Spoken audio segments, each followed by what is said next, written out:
DL stint because of the left hamstring. This is his second start since coming off the DL.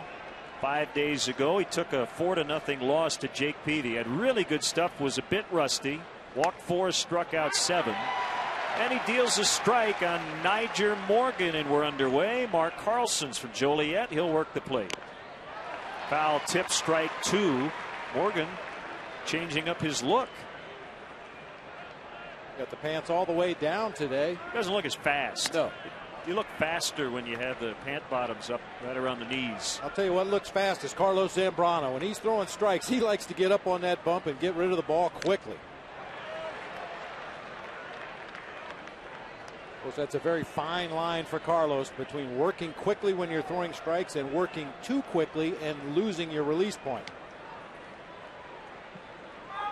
The game time temperature for the entire series exactly the same, 53 degrees, as Morgan lines out to Terrio. Feels a little bit warmer today. We're taking baby steps, Bob. It was 53 Monday, 53.3 last night, and we'll go 53.8 today. When the sun does peek through the overcast, it's a very comfortable day here at Wrigley Field, but a little chilly in the shade. Wind out of the north at just 4 miles an hour.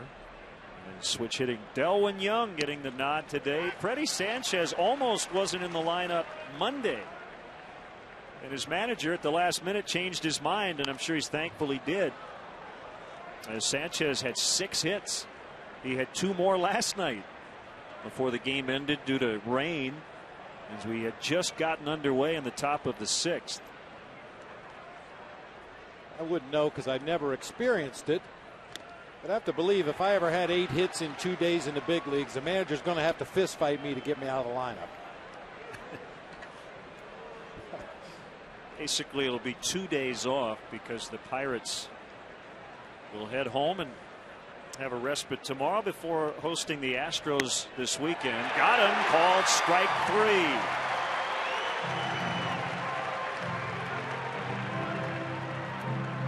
3. Pretty good week in Chicago. I don't think Freddie wants to leave.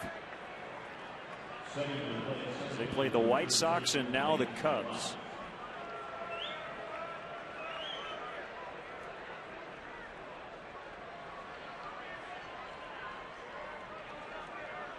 Well, the one thing John Russell can do is drop Sanchez in there as a pinch hitter late. I think the best spot to drop him in is when John Russell knows he needs a hit, because as we said last night, it looks like nobody can get him out at the moment. Fouled back by McLeod. 1 strike on the number 3 hitter.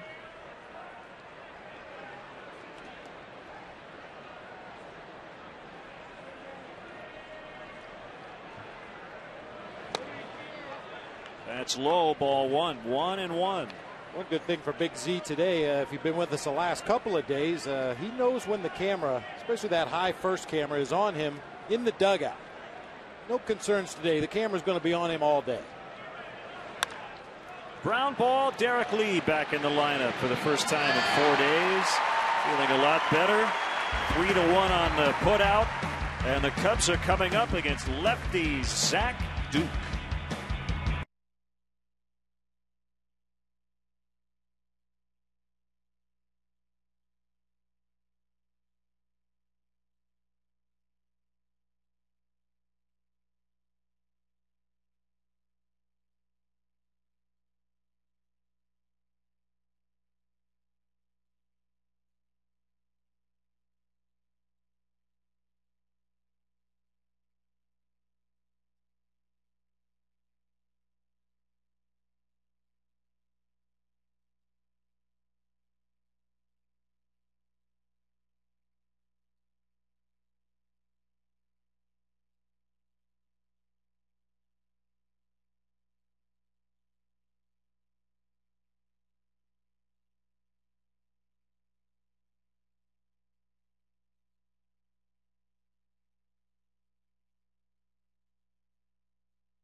For today's game against the Pirates, brought to you by Pepsi. Refresh everything. Soriano and Terrio, as we talked about in the open, getting on, and guys are getting him in. Bradley hitting third, still trying to get over 200. Lee Johnson, Soto, Friel, Andres Blanco making his Cubs debut, and Big Z batting ninth. Take a look at the Pirates defensively. Nate McLouth in center, Brandon Moss in right, Niger Morgan in left center. That's where he's been playing this whole series. The LaRoche brothers on the corners once again. Ramon Vasquez at shortstop, Delwyn Young at second base, Jason Jaramillo behind home plate once again today. He caught the first game of this series. And on the mound, left-hander Zach Duke. I think it's safe to say he's been a tough luck pitcher this year. The 5-4 record, 2.77 ERA, only 55 hits and 65 innings pitched. Fouled back by Soriano. 2 strikes on the Cubs leadoff man, who's 14 for 25 against Zach Duke.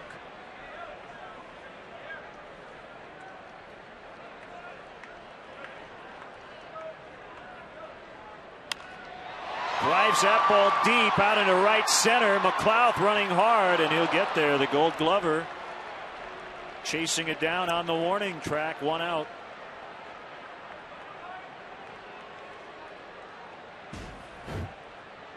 Soriano stayed back well, drove that ball to right center field. Long run for Nate McLouth, but had plenty of time to get under it. A step or two short of the warning track, just to the right of straightaway center.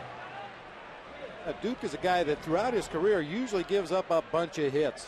A league leading 255 hits in just 215 innings pitched back in 06. Last season, 230 base hits in 185 innings. Ryan Terrio dunks one out into left center for the first hit for either team. A 1-out base runner with Milton Bradley coming up. 5th hit of the series for Terrio, and he was going to be out of the lineup Monday. Derek Lee was scratched, and Cubs had to adjust. He picked up 3 doubles in that game, another hit and an RBI last night.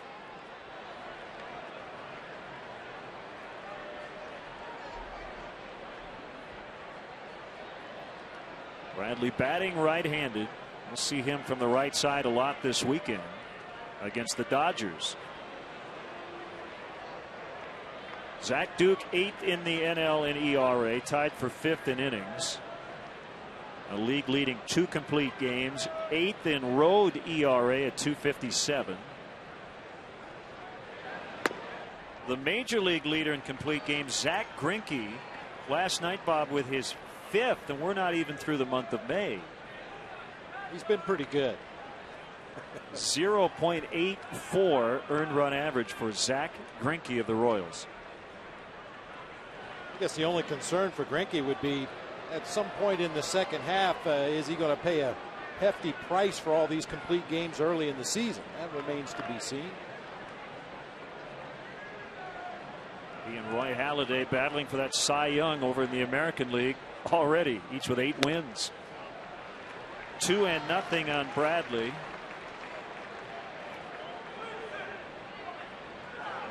With Derek Lee on deck. He's out of sick bay.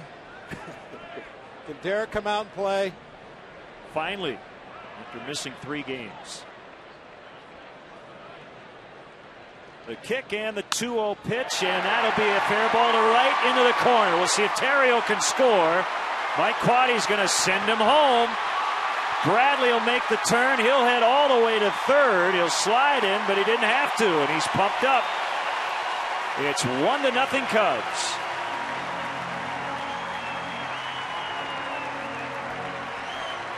First triple for Bradley as a Cub. Well, we talked throughout the first 2 games of this series how the Pirates overshift in the outfield. They bunch their corner outfielders toward the gaps, and they do become susceptible to these balls hit down the line. Long run for Brandon Moss. Terrio scored easily from first base, and as you mentioned, Bradley chugging into third with a slide, could have gone in standing up.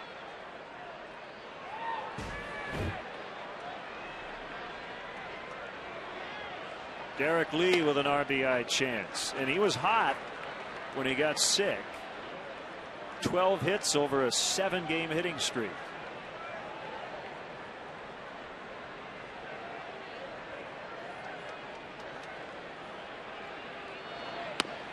Off the plate inside, 2-0. The Cubs have scored in the first inning in all 3 games. That's a good sign.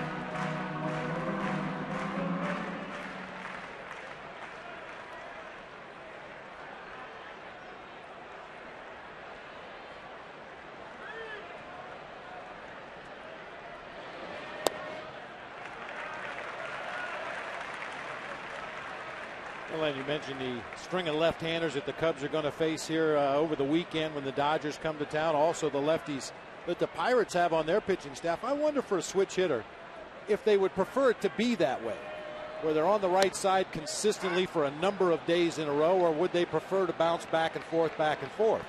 I would have to think that moving over to that right side of the plate, you'd like to do it for several days in a row so you can get locked in the way Milton Bradley's getting close to getting locked in.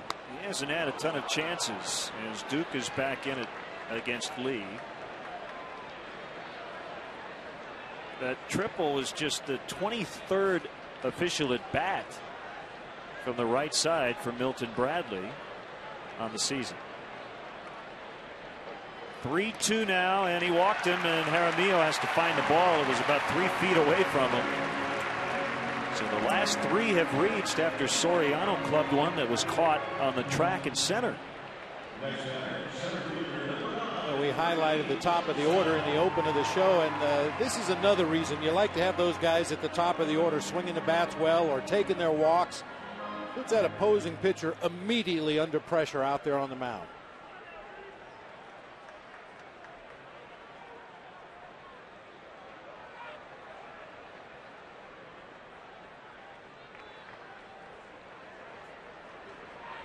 John Russell's team's had a pretty good road trip. It ends today.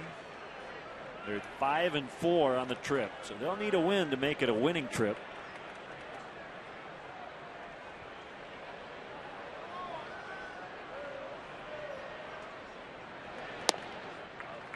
Pretty expensive hotel bill as the Pirates checked out after what, 6 nights? I spent what on room service?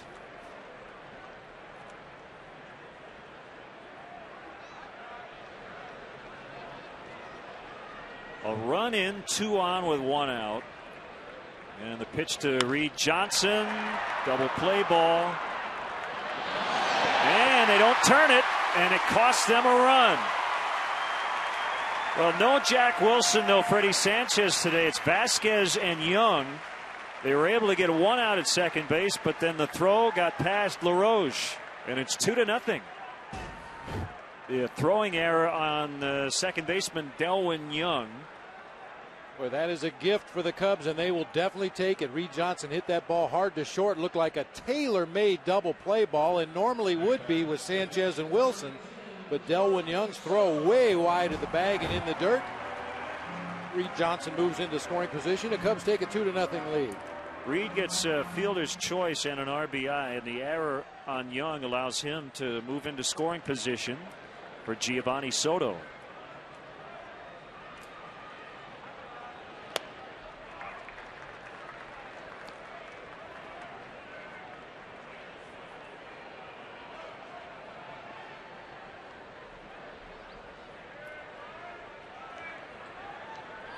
Soto reached base 4 times Monday. He was out of the lineup last night. Coy Hill got the nod. And Duke continues to work from behind.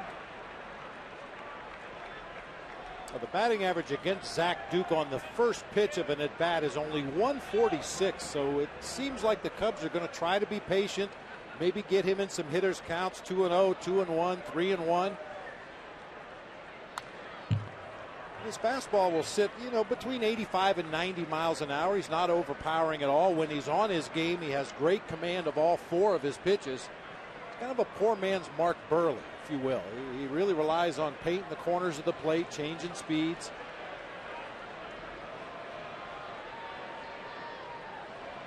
The 2-1 pitch is too high. Well, the Gatorade machine has been fixed. after Ryan Dempster took out his frustrations the other night on it. I think the fountains were working all along. It just didn't look quite as pretty above it. Pulled right to Andy LaRoche. He'll toss over to his brother Adam, and that ends the inning. But a good one for the Cubs. They scored twice and give their ace an early lead.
No, there was an error in that inning.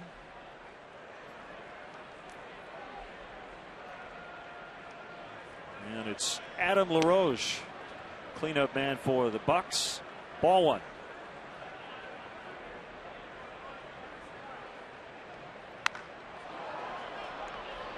The Pirates were unable to turn that Reed Johnson double play. Watch the ball as it gets into the glove of the second baseman here. He catches it way up toward the tip of his glove, has to dig for it with his hand, and then probably didn't have a good grip, judging from the throw he made to first base right there. It appears that that glove that Delwyn Young is using is a lot larger than most second basemen's gloves that we see around the league. And that's why they use a small glove. They don't really catch the ball. They deflect it from the air into their throwing hand.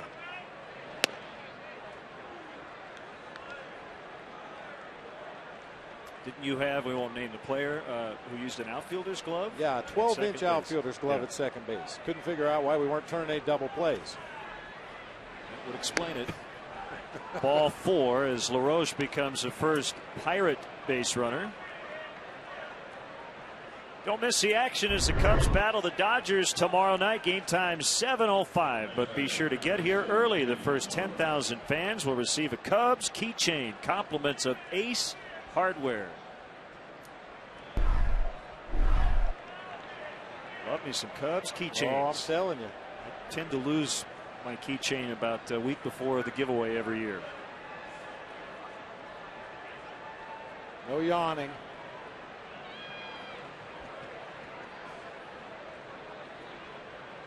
Here's Andy LaRoche. And with Sanchez not in their lineup, LaRoche is their hottest hitter today. Tied his career high with an 11-game hitting streak. He's had 2 of them already this season. Currently 18 for his last 39. And Z hasn't been able to find the strike zone here. As good as he was in that first inning, just pounding away at the knees, inside, outside, and over the heart of the plate, he's having trouble finding the zone at all here in this inning. He's thrown 1 strike in the inning.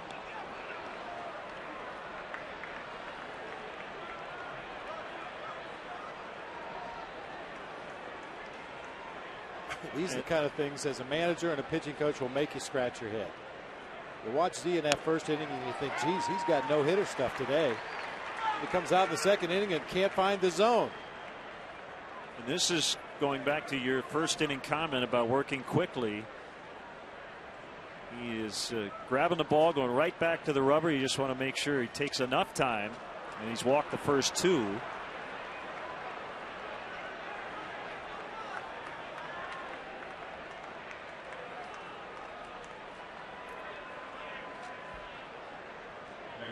It is hard to explain how Z can get out of whack sometimes, trying to get back in whack, I guess.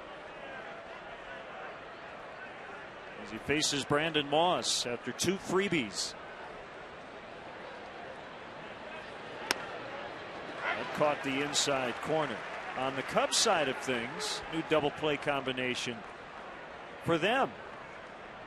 Ryan Theriot at short and Andres Blanco at second. Blanco played a lot of short in spring training.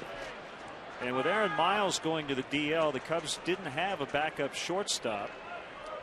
So Blanco getting the start at second today, but you might see him get a start at short here very soon for Theriot.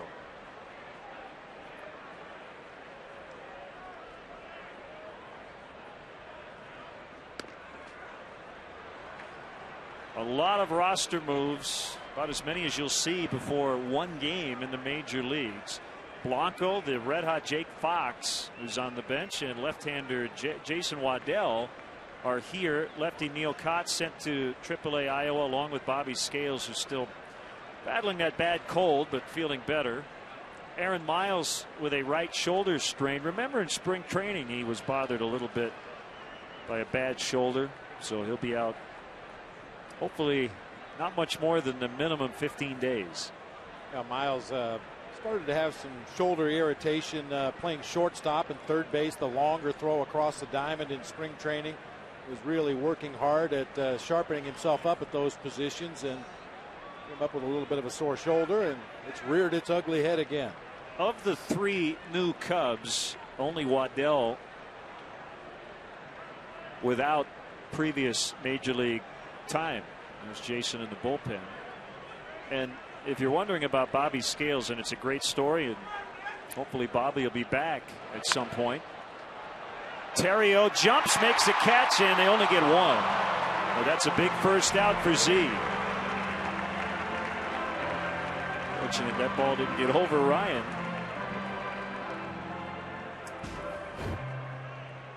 Just an absolute jam shot right in on his thumbs. Little floater up the middle of the diamond. You get the 1 out there for sure, and as we always say, if you can get an out, take an out. But you know, if Theriot lets that ball drop, that could possibly turn into a double play, maybe even more. I know Ryan's good friend Tyrus Thomas. Like to see him get up in the air. Bulls forward will handle our 7th inning stretch today. Me and Ryan are buddies. Tyrus could have handled that one flat-footed. Yes. Fouled back by Ramon Vasquez. But to get back to Bobby Scales, just to finish the thought, there's nothing he did, and Lou complimented him on his all-around play. But Jake Fox being rewarded for tearing up the Pacific Coast League. And Bobby doesn't really play a lot of short, and that's why they needed Blanco to come up here.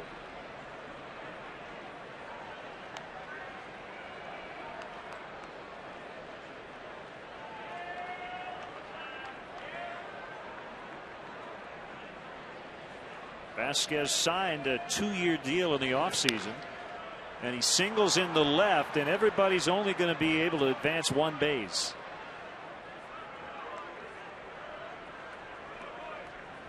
That's their first hit.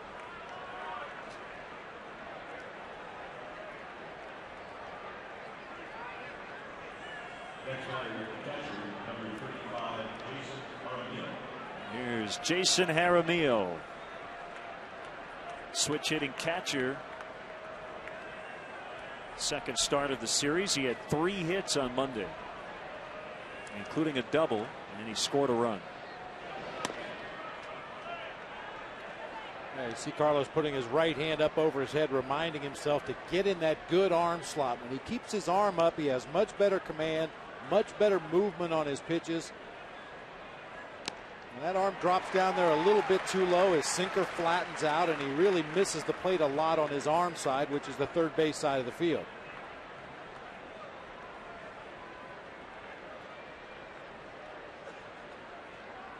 Cubs still want to turn 2.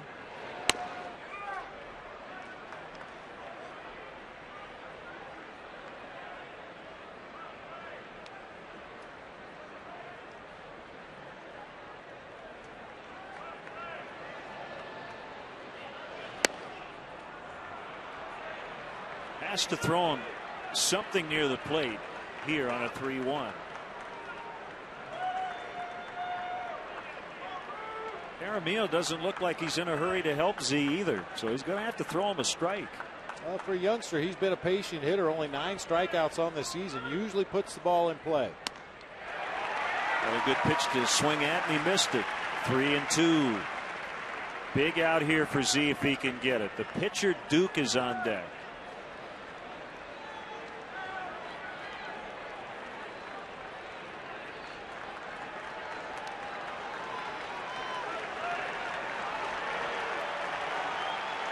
The 3-2. He popped him up left side, and infield fly rule caught by Terrio. 2 gone.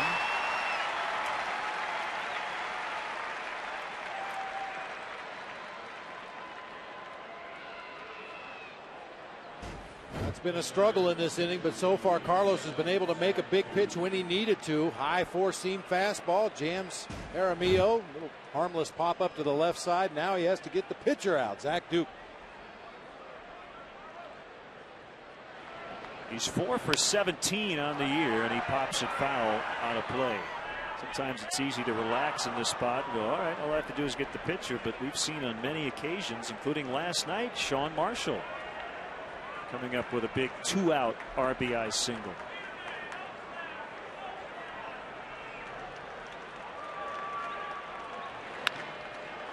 Line right at Derek Lee, and that gets him out of it. Z excited after walking the first 2, and they eventually loaded him up. No runs.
Being 2-0.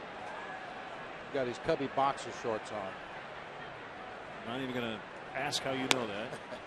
Brian Friel takes a strike. He's playing third.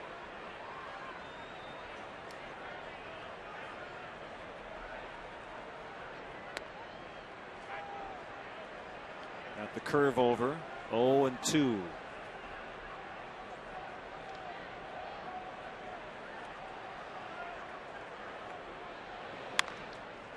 Roll to Andy LaRoche, who looks it in, gets a good grip, and fires a strike.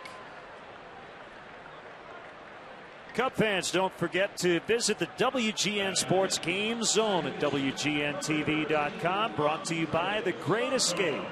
For up-to-the-minute stats and information designed to give you everything you need to know during the game. The WGN Sports Game Zone is available for every Cubs game, and it's brought to you by The Great Escape. Pools, patio sets, play sets, hot tubs, and more. Cubs debut of switch hitting infielder Andres Blanco.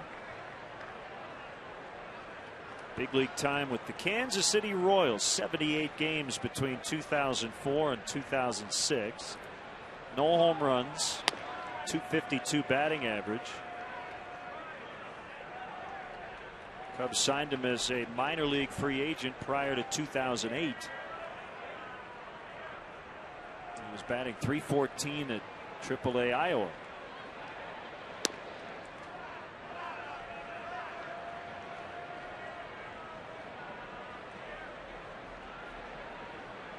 We've seen a lot of Blanco in the Cactus League. Without looking it up, I would have to say, aside from Micah Hoffpower, I bet you Andres Blanco logged more innings than any other Cubs position player this spring.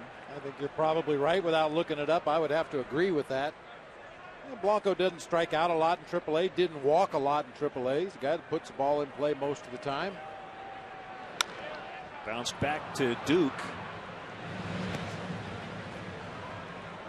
You think the Andy White fan club is being established as we speak? Probably so, yeah.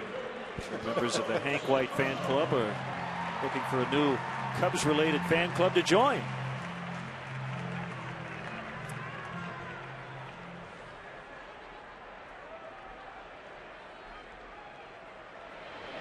Big Z, 1 for 2 right-handed this season.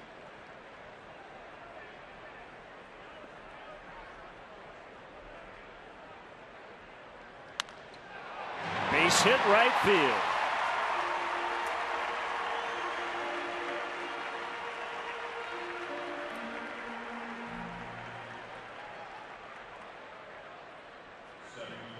Kind of one of those good news, bad news things. The good news is Carlos got a base hit to keep the inning going. The bad news is Carlos now has to run the bases. Took it real slow down that first base line from our southwest sky cam. Shoots one right through that hole in the right side of the infield. Just a slow jog down to first base. Brings up Soriano, and he got under it. Vasquez camped underneath. That ends the inning.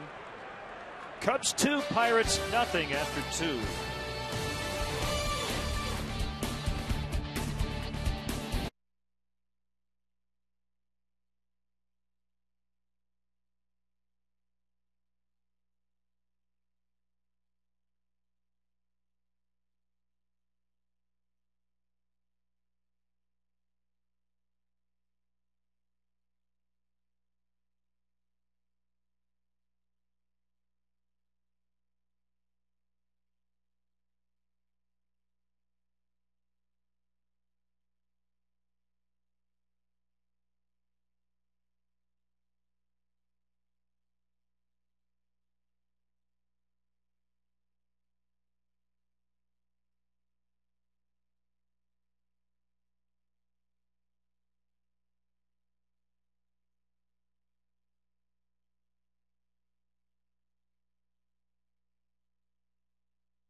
Zambrano. That'll be his delivery on the left side. The second inning, he struggled with his command. We talked about maybe being a little too quick.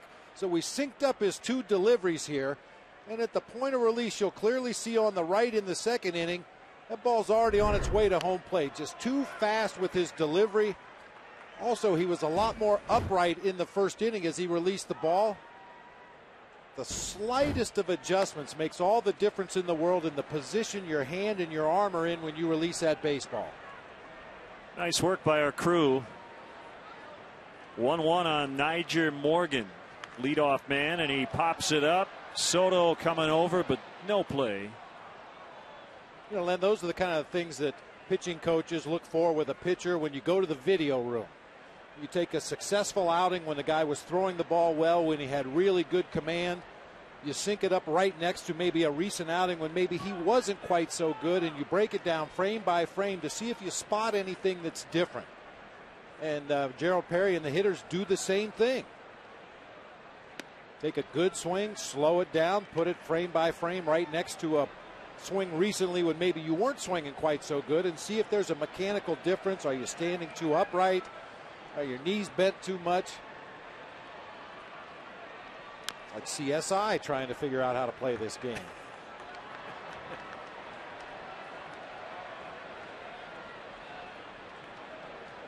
Let's put it this way. If we noticed what was going on, you know Larry Rothschild noticed it. Yep. With or without videotape. When you've seen a guy throw as many pitches as Larry's seen Carlos, he knows what's going on. Friel was in. The throw almost pulled Derek off of first base. And they get Morgan. 1 out. Ryan almost had too much time here. Well, anytime Niger Morgan's running, you can't assume you've got too much time. He just kind of lollipopped that throw over there from a sidearm delivery, but Derek Lee covers so much ground fielding those throws over there at first base, able to keep his foot on the bag and stretch out and easily get the out.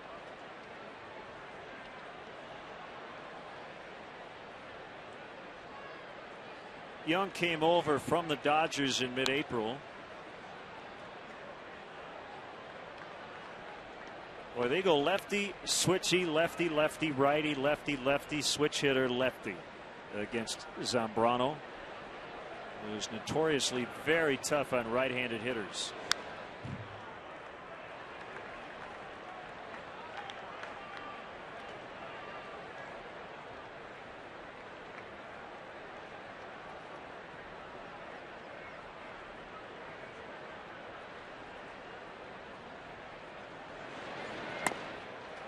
Two and two. And no doubt John Russell took a look at the matchups, but it's just the starting rotation for the Cubs, and he saw, well, let's see, getaway day, Carlos Zambrano, maybe I can give Wilson and Sanchez a day off. They'll get Thursday off. These things are normally thought about well in advance.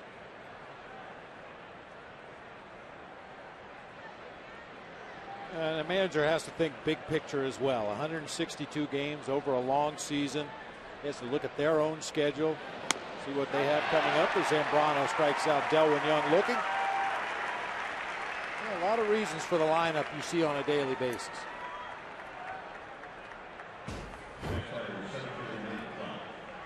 Okay, for the second time, Delwyn Young goes down looking, and I think in both instances, Giovanni Soto had Carlos Zambrano shake his head no a couple times before delivering a fastball. Usually in a two-strike count, you don't see many hitters take a fastball right down the middle of the plate, but I think the confusion from Zambrano shaking his head out there on the mound maybe caused Young to look for something else. With the 2 strikeouts today, Carlos is 8 away from tying Bill Hutchinson for 6th on the all-time Cubs strikeout list right now with 1,214. Hutchinson at 1,222. 1-2 on Nate McLeod.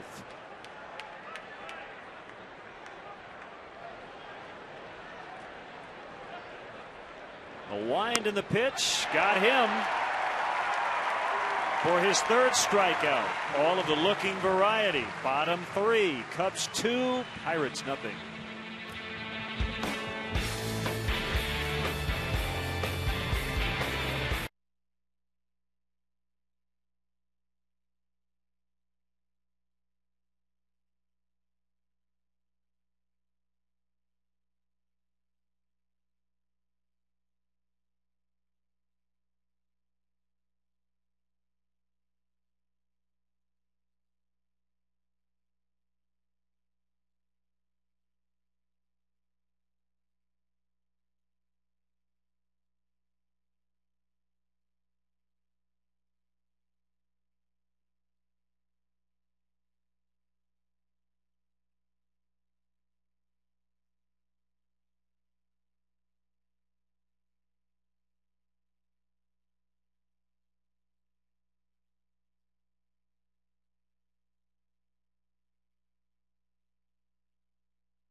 16 runs. We haven't even completed 3 games on the homestand. They scored 5 on the 6-game trip. 1-0 on Ryan Theriot, single and a run his first time up. Duke behind again, 2-0.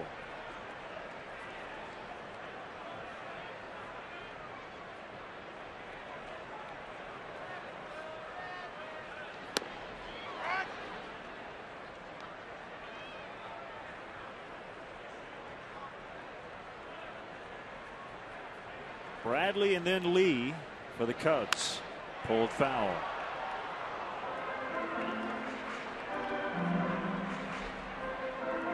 Cardinals are leading at Milwaukee 3-2 in the top of the 7th. Todd Wellemeyer went into the 6th, gave up 2 runs today. They're now into their bullpen. Manny Parra still on for Milwaukee.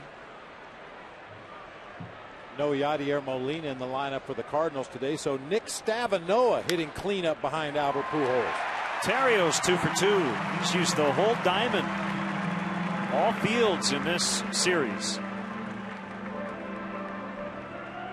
Time now to look at our high-def shot of the game, sponsored by Comcast. A happy 54th birthday to the radio play-by-play voice of the Chicago Cubs, Pat Hughes, in his 14th season, working alongside Ron Santo. See Matt Boltz, producer-engineer in the background, Judd Surratt. Happy birthday, Pat. Indeed.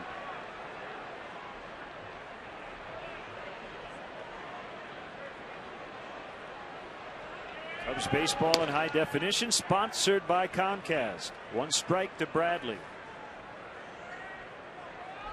He tripled home Theriot the last time through the order.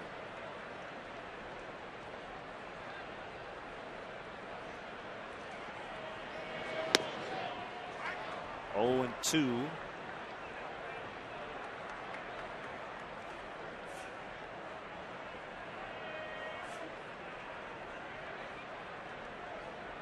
Zach Duke used to love pitching at Wrigley Field. 3-1 with a 143 in his first 5 career starts, but his last 3 starts his ERA is over 8.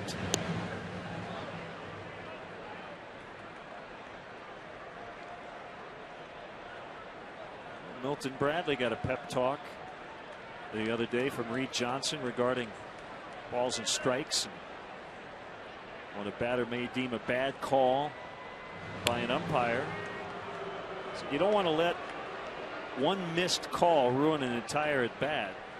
And he also added that he reminded Bradley just how good he is, and said when you're in a slump sometimes you can forget that you're a really good player. Guys need to hear that. Boy, and it always means so much when it comes from a teammate. We've talked about this many times in the past. Lou can talk till he's blue in the face. Gerald Perry can preach to Milton Bradley. But when one of your teammates comes up who's seen you play, knows what you can do on the field, comes up and says something like that, it really rings true.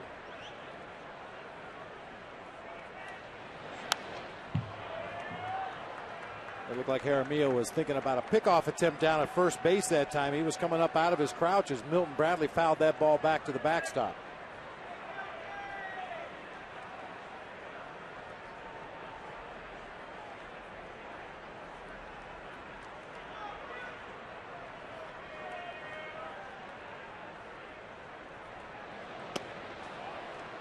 Took a close one, 2-2.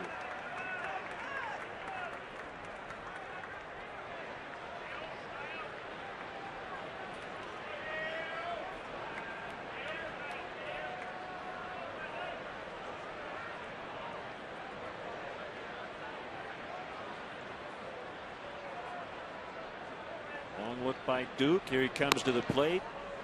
Missed away. And then we've talked about this in past games here at Wrigley Field. Look how long Jaramillo looks into the dugout before giving the sign to Zach Duke. And Duke is a guy that likes to work quickly as well. He likes to get the ball, get back up on that rubber, and deliver the next pitch. And he's having to wait for his catcher to look over to the bench. Joe Kerrigan, the pitching coach, in the past has called every pitch for his pitching staff. Now, normally the catcher looks over with the runner at first base just to see if they want a pickoff attempt or a pitch out. But like I said, in the past, Joe Kerrigan has called pitches for his pitchers, and maybe that's what's taking so long.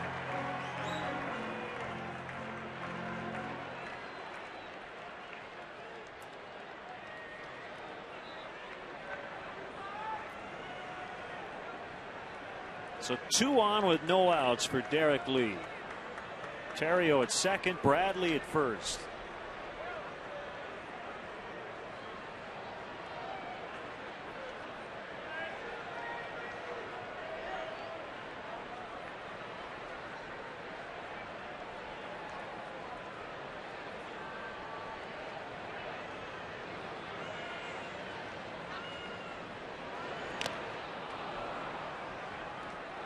Strike one on Derek.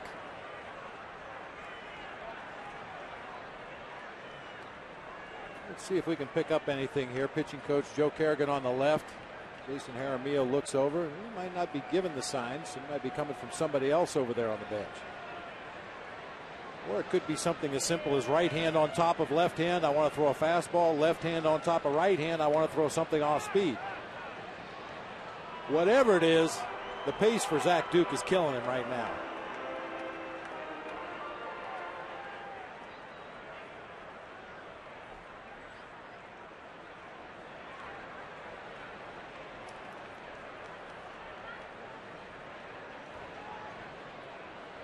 The kick and the pitch.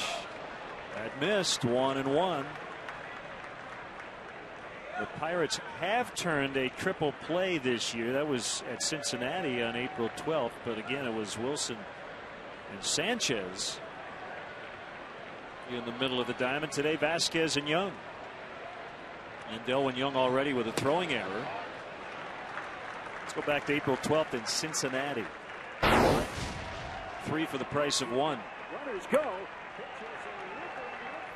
You always take a chance with no outs when you send the runners. About as routine as a triple play can get. Yep.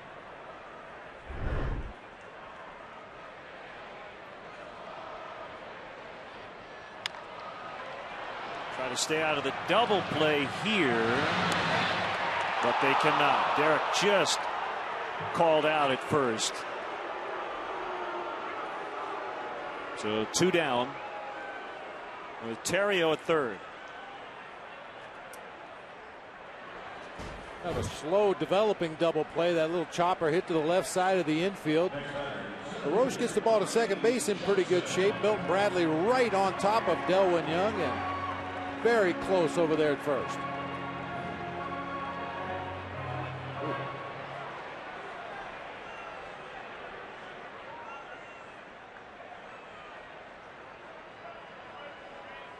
Well, I'm not so sure they got Derek, but he was called out. And it's Reed Johnson taking a strike.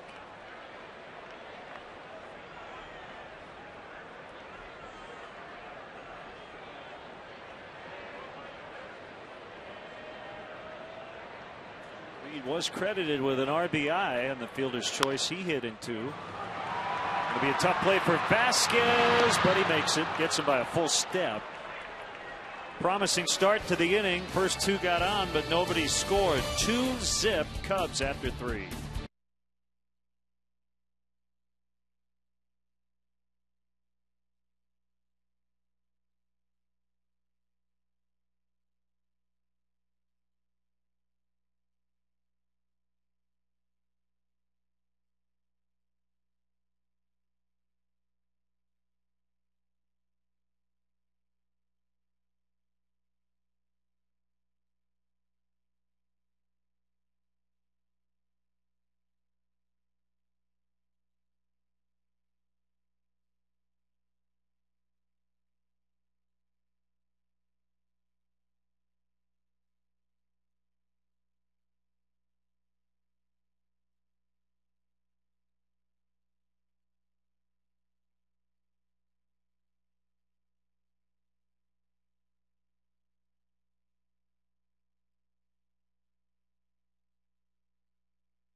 Comes a 1-0 from Carlos to Adam LaRoche, fouled back.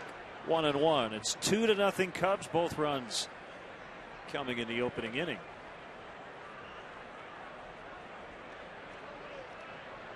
Really good chance in the third inning with 2 on for the cleanup man, but then Derek Lee bounced into a 5-4-3. Reed Johnson grounded out. Sir, do you know you have a baseball on your head? I wouldn't go near anybody with a bat in their hand right now if I were that gentleman.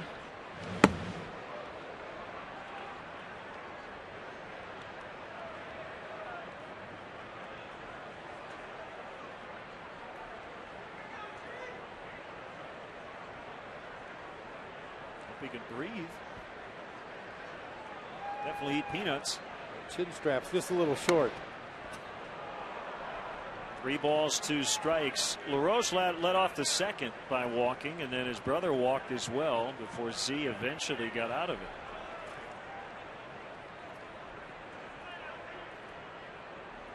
Second shot at career win number 100 for Carlos Zambrano. Terrio just can't get it. I don't know if that ball fooled him or not. He was in the area. It was hit really hard by LaRoche. He left his feet and just missed it. Yeah, he didn't move initially when that ball came off the bat of LaRoche. Sometimes those middle infielders will lose the ball out of his shirt behind home plate. Ryan was positioned up the middle of the field for LaRoche. You see where he is right there. The ball comes off the bat. He freezes initially and then a step and a dive and can't quite get there. Sometimes the action on the baseball as well. If you hit a knuckleball out there, it moves erratically in directions that you're not expecting.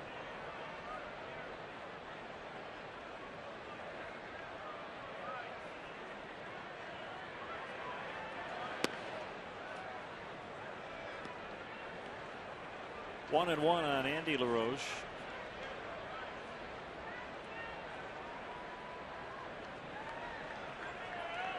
This will be Z's final start as a 27-year-old. Turns 28 on June 1st. That's Tuesday.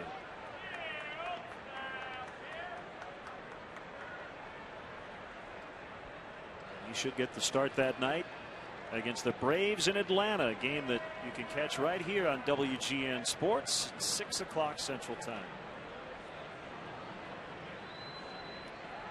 Carlos 6'5", 255, Puerto Cabello, Venezuela.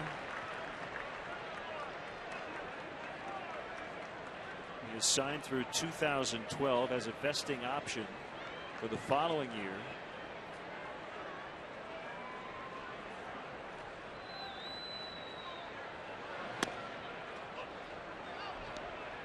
Three and two on LaRoche.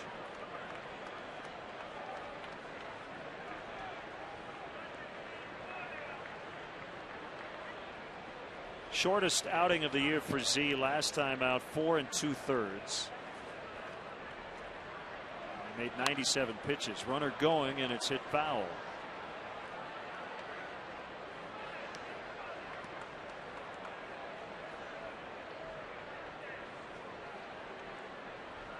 It's Brandon Moss on deck.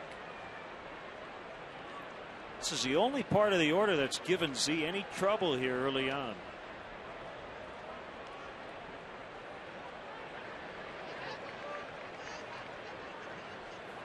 Runner not going, and it's off the foot of Zambrano. Blanco will get the out at first.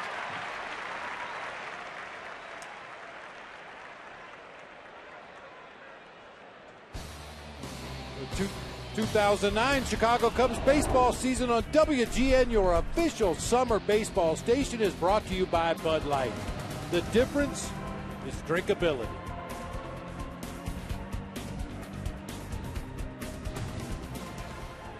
Mark O'Neill coming out just to make sure that Z's all right. Larry Rothschild came halfway out. It looked like the former soccer player did that on purpose. Let's see. You just react out there on the mound. You don't really have time to think, well, what if I let this one go through? It looked like he deflected it with his left leg back to Blanco's left. possibly if he lets that ball get through, turns into an easy double play at second base, but we'll never know.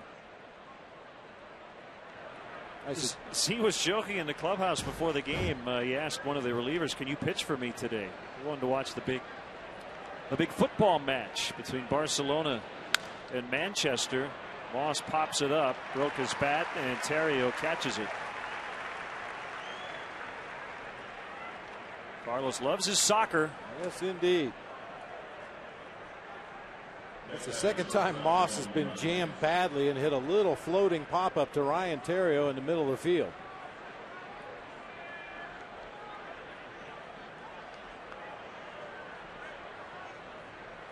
Vasquez 1 for 1.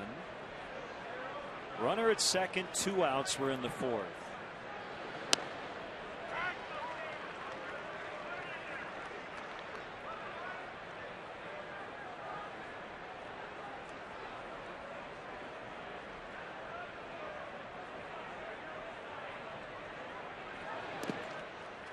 Good block by Soto.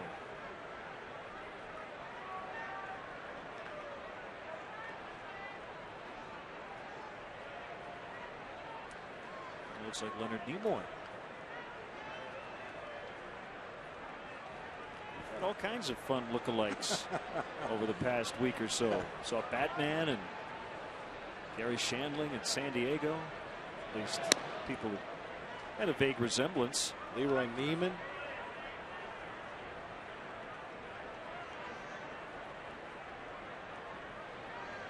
Saw a guy here today looks just like Tyrus Thomas. Well, I saw Bill Cowher.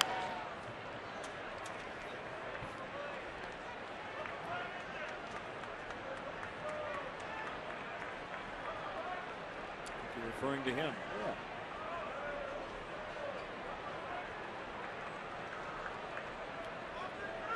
Dennis Hopper, maybe?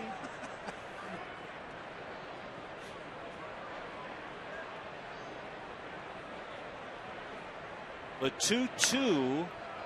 And that'll get down. LaRoche is going to try to score, and he will, only because that ball wasn't hit hard enough. But any single to left with Adam LaRoche at second base, Soriano is generally going to have a shot at him because Adam doesn't run that well. But that ball was just feathered over Friel by Ramon Vasquez. You're absolutely right. A hard hit ball. Tony Beasley at third base probably has to hold Adam LaRoche, but because that little floater just got out there on the grass and died over near the Cubs bullpen, it became an easy send and an easy score for the Pirates. It was almost a balk. Like Carlos was in slow motion throwing it to first. As you always say, it just kind of looked funny. Looked different.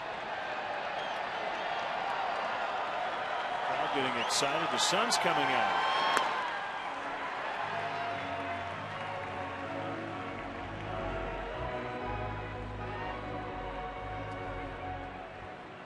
Gary Presley breaks into "You Are My Sunshine." I love it.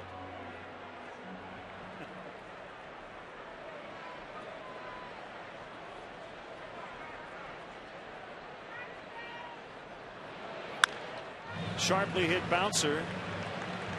Gobbled up by Blanco, and that's the inning. They do get their first run to the bottom of the 4th. Soto, Friel, and Blanco coming up 2-1.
The Toyota Park, August 8th and August 15th, brought to you by Land Shark Lager.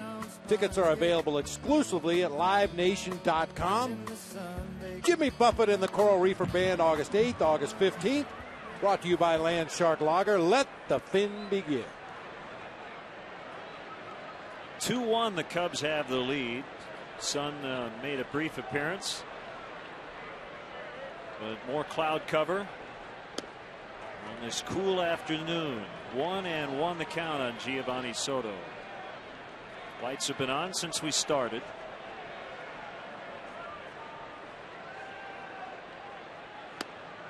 Just have not seen Zach Duke at his best today. He's had to battle, gave up 2 in the first, nothing since, but the Cubs have had at least 1 base runner in each of the first 3 innings.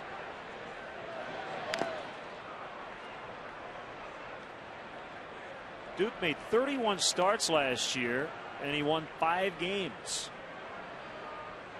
He's already won 5 through 9 starts this season. His best year was his first one, 8-2 with a 181 and just 14 starts in 2005.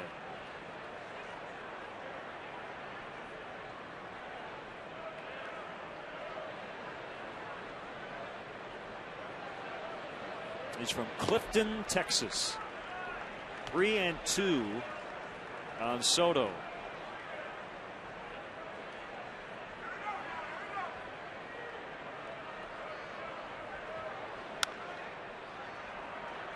A rough finish last season for Zach Duke over his final 18 starts. It's over half a season. He went 1-10, and the lone win was a complete game shutout here.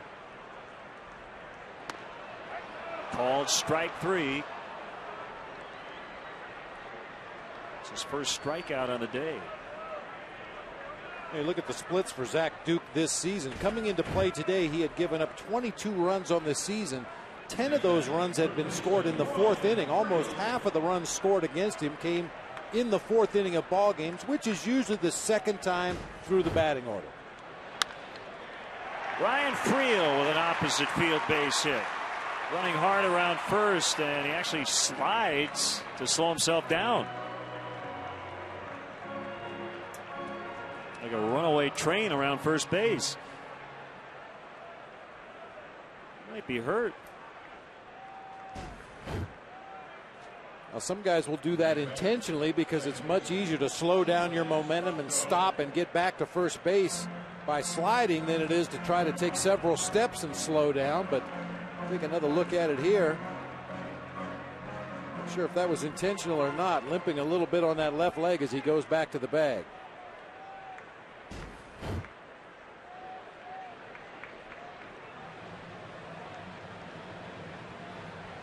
I should correct myself. I said the complete game shutout was here, was actually in San Francisco for Duke last year, in the midst of his late season struggles, but off to a good start this season.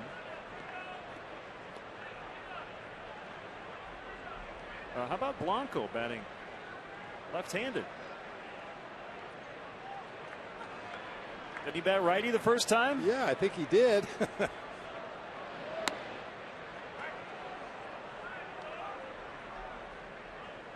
Okay, then.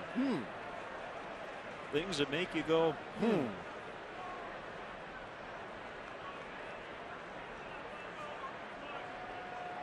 Well, Duke throws more straight changeups to right-handed hitters, more breaking balls to lefties. Maybe Blanco feels better attacking that breaking ball than the changeup. Does attack it, and he's retired as he flies to right. Let's step aside and see what's coming up on WGN.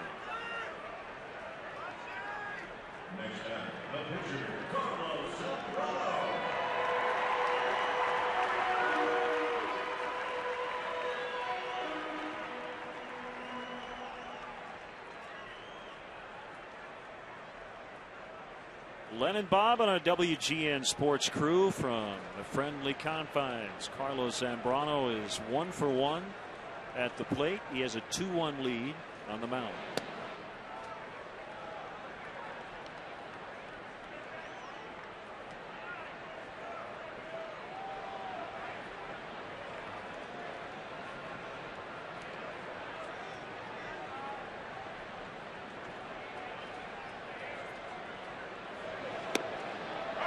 That's a strike. The Padres' 10-game winning streak came to an end last night in Arizona. Chris Young with a leaping catch near the wall in the ninth, helping Arizona win 6-5. They almost blew another big lead, but they were able to hold on.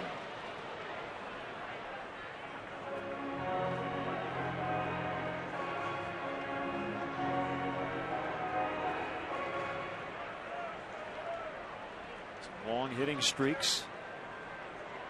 Ichiro has a 20-gamer with Seattle. Jacoby Ellsbury, 21 games for the Red Sox. They brought David Ortiz to the 6th spot in their order last night. Swing and the miss, and that ends the inning. 2 strikeouts for Duke in the 4th. It's 2-1 Cubs.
Called strike on Zach Duke.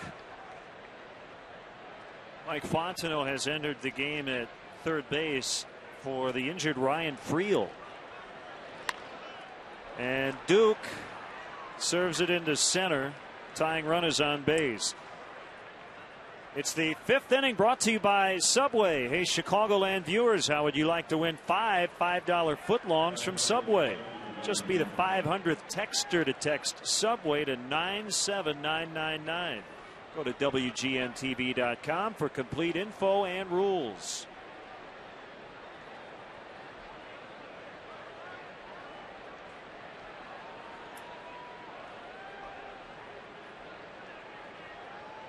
Fontenot is way in at third. Duke at first with a short lead as Morgan bounces it foul.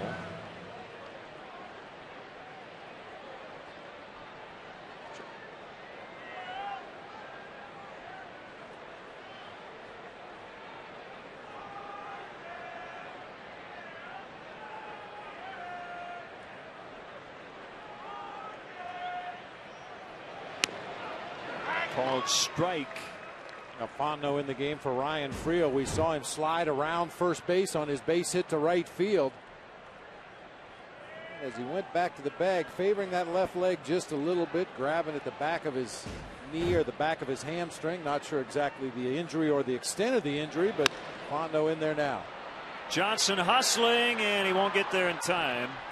And the Pirates have 2 on with no outs. They haven't hit the ball very hard this inning.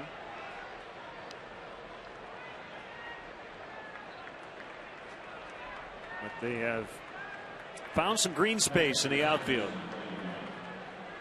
You can go back to that base hit by Vasquez in the 4th inning to drive home their only run of the game. It was just a little floater down the third baseline, placed perfectly to get the slow-footed Adam LaRoche around from second base to home.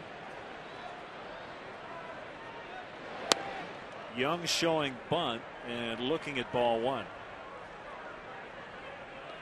Each team now with 5 hits. All the hits for Pittsburgh have been singles. The Cubs have 4 singles and a triple.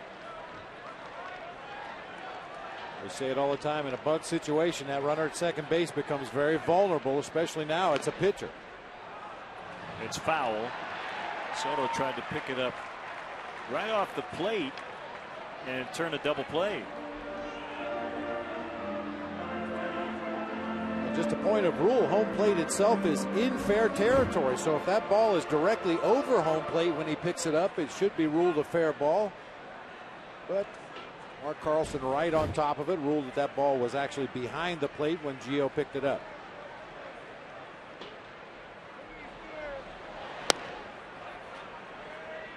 Now, when you're that base runner at second base in a sacrifice bunt situation and the batter bunts through the ball, the catcher always has an automatic pickoff attempt on that. Somebody will be at second base. And when that batter bunts through the ball, invariably that runner takes one extra step toward third base before he realizes that the ball has not been bunted. That's when you get picked off. 3-1.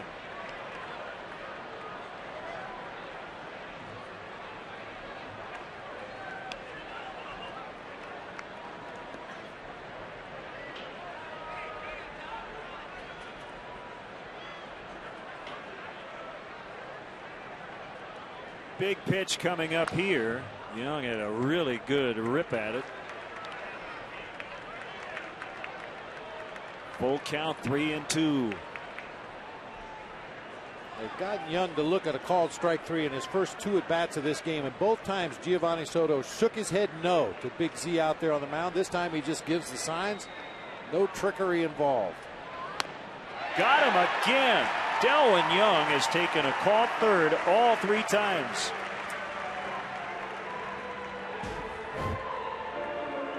I don't know, must be waiting on a knuckleball. I mean, all 3 of them have been fastballs right down the heart of the plate. Not sure exactly what he's looking for in that 2-strike count from our Southwest Sky Cam. 3rd time today Young has made that walk back to the dugout.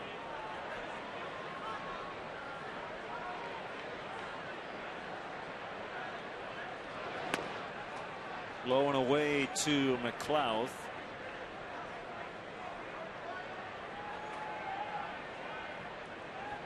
Left hamstring strain. That's why Ryan Friel is out.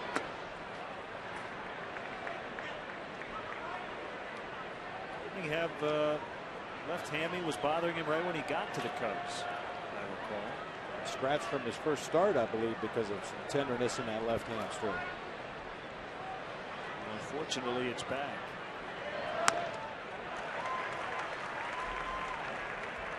McLeod caught Soto on the backswing. Actually, follow through.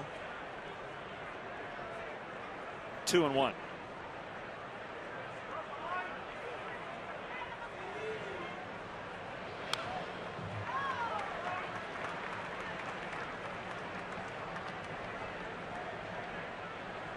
The pitcher led off the inning with a single. And the leadoff man Morgan followed up with a base hit. Young caught looking on strikes. And a 2-2 pitch to Nate McLeod. He's out in front and he pulls it foul.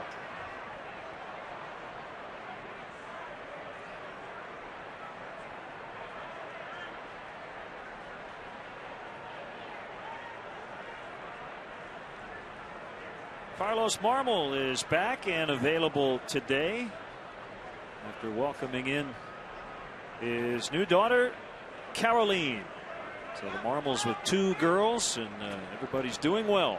He hasn't gotten much sleep, but back with the ball club today and available in the bullpen. Well, Carlos is outnumbered at home. He's going to lose every family vote. topped, and Derek will have one play. That's first. Unassisted for the second out.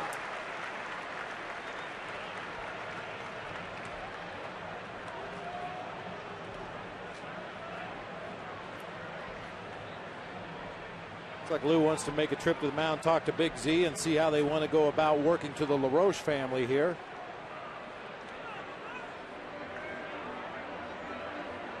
Watch the Cubs take on the Dodgers this Saturday at 3:10. Kids get to the ballpark early. The first 5,000 children 13 and younger will receive an exclusive Chicago Cubs plush bear from Build-A-Bear Workshop. Compliments of Pepsi and Navy Pier.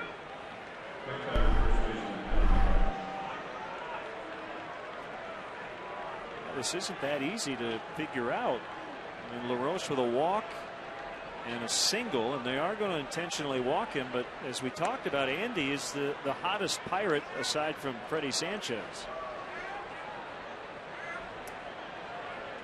Adam, who's taking the intentional walk here, did single and score back in that fourth inning and has had a lot more experience facing Carlos Zambrano, a lot more at bats in his career. So load him up, give the infield an opportunity to have a force play at any base to get out of this inning.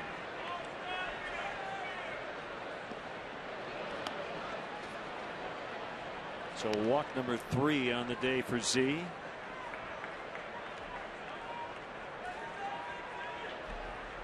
He's the man who can't be retired.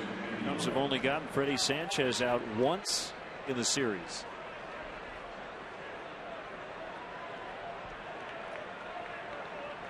It's like Obi-Wan Kenobi over there in the dugout. Bases loaded for Andy LaRoche. Blanco will flip. Terrio covering second. Good choice on the intentional walk. It worked out for the Cubs. They leave them loaded for the second time today.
Holders teaming up with the team to donate 150 tickets to today's game for the USO of Illinois, and they got to meet the Cubs players and a great moment before the first pitch of this ball game. It's today's Have a Ball thanks to the Illinois Lottery. 1-1 the count on Alfonso Soriano. We're in the bottom of the 5th, with the Cubs clinging to a 2-1 lead. High fly to right. This one's twisting foul.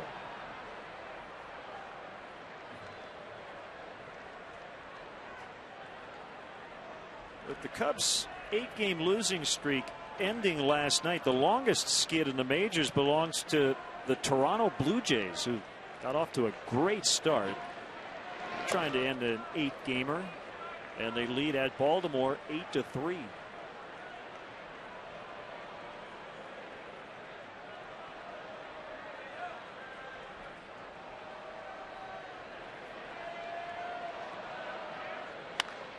Pulled fair past a diving Andy LaRoche. Morgan will get it in the corner, and Soriano has an easy double.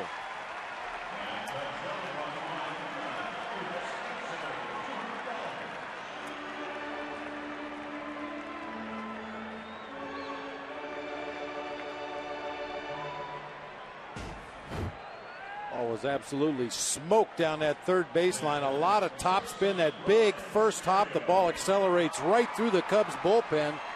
Just a little slip there by Morgan. I think he had thoughts about trying to go to second base to get Soriano, but after the slip, could only lob it back into third base. Outside Ontario, 1-0. Look for this name. Matt, and I believe it's Wieters, W-I-E-T-E-R-S, switch hitting catcher, one of the top prospects in all of baseball with the Orioles organization. Sounds like they're going to bring him up to the majors this weekend. He was Baseball America's minor league player of the year last year. Baltimore 6 games under 500 going into play today, sitting in dead last in that American League East, 7 games behind the Red Sox.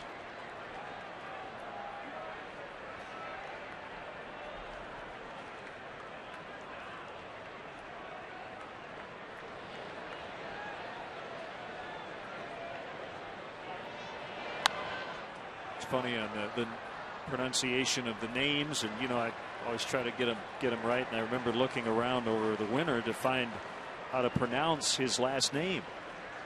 Is it Wieters? And I think about Andre Agassi when he first became a pro tennis player, and everyone was calling him Andre Agassi. So at some point, everyone's going to get Matt's name correct.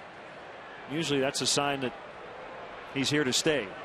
And the word will get around. The better he does, the sooner they'll learn how to pronounce his name. That's right. Well, you see this kid Agassi? He's really good. Playing John McEnroe. Right back to the pitcher, but that'll get Soriano to third. That's playing a little small ball. Let's check out who's moving forward with Toyota.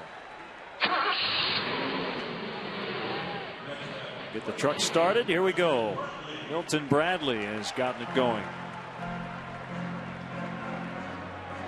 Getting on that plate and getting his teammates on that plate. That's the name of the game. Driving them in and scoring them. It's today's Toyota moving forward, thanks to Toyota. Infield in. Bradley pops it foul to the seats.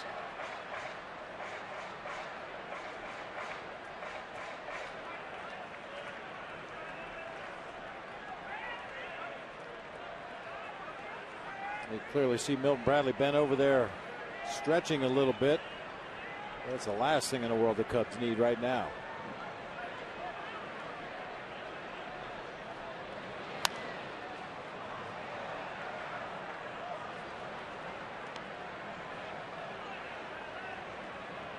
Nothing in 2 on Bradley.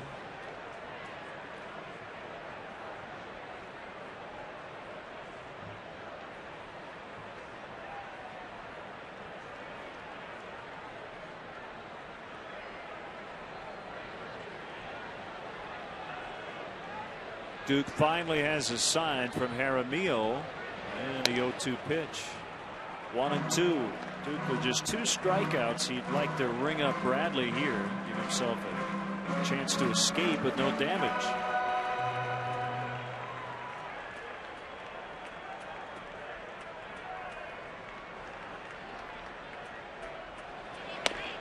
That's high. 2 balls, 2 strikes. Now, Duke has not been a big-time strikeout pitcher this year. A season high of 7 his last time out against the White Sox, that 8-inning complete game.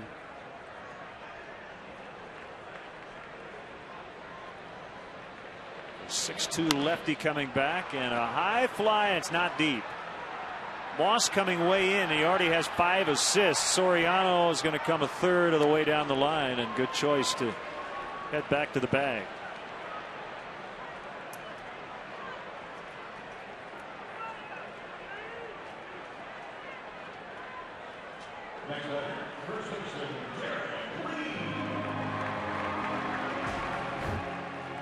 The ball just skied in the air high to right field, but you'll clearly see Brandon Moss coming in hard and fields that ball in really shallow right center field. Easy throw to home plate. No chance for Soriano. It's up to Lee. Everybody back with 2 outs. Called strike. A walk and a double play. And Derek in his return to the lineup 0 for 1.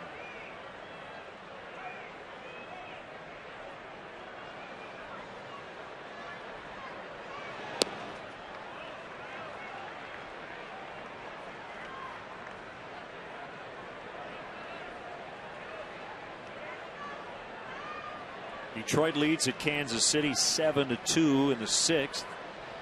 Miguel Cabrera with his 10th home run. Placido Polanco his first. Mark Teahan has hit his 6th for the Royals.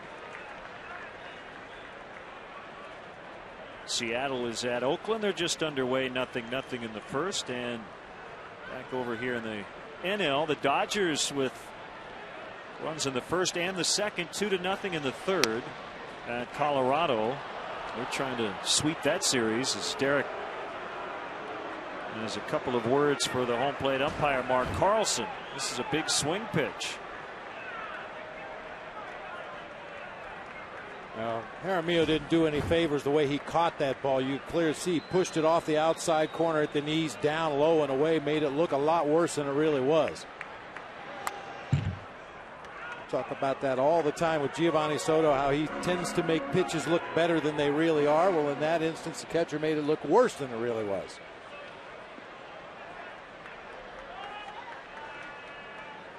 Davidson had a few words with the Cubs the other night when he was behind the plate. He threw out Ted Lilly. Wasn't even in the game. Delwyn Young with a little slip, but recovers in time. And Cubs have had chances to get more than the 2 they've gotten today. They do lead 2-1.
Still 2-1 Cubs. Brandon Moss leading off the Pirates' 6th. Called strike from Big Z.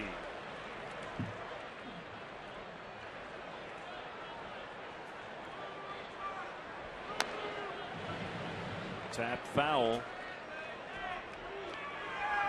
Cub fans, don't forget to check out our WGN Baseball blog on WGNTV.com. Click on the sports link. Look for Len and Bob's Baseball blog. Bob has a post on the blog today. I have a few lines on the roster moves made before the ball game. There's a link to our new podcast, game notes from our friends at Stats Inc., and much, much more, as Brandon Moss didn't like that call.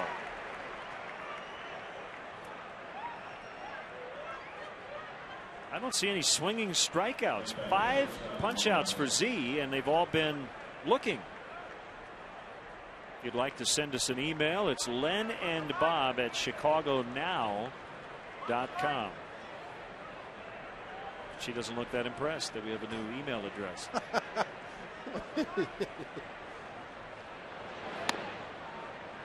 Ball 1 on Vasquez, who's 2 for 2 with an RBI. Hey, get well wishes go out to Dan Dickerson, the radio voice of the Tigers, as Johnson will have to play this one on a hop, and Vasquez is 3 for 3. Dan had to go back to Detroit from Kansas City, where the Tigers are playing the Royals, because he ruptured a left quad tendon. Ooh. While he was jogging near the team hotel. And as you said last night, that's why you don't jog. That's why I don't smart. jog. It's dangerous.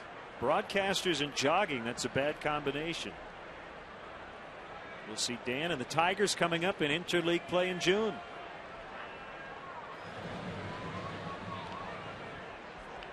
Of all the things that I'm sure he worried about knocking him off the air, losing your voice, bad cold, probably thought the last thing would be a leg injury. Jaramillo out in the right, where it's hauled in by Bradley. 2 outs.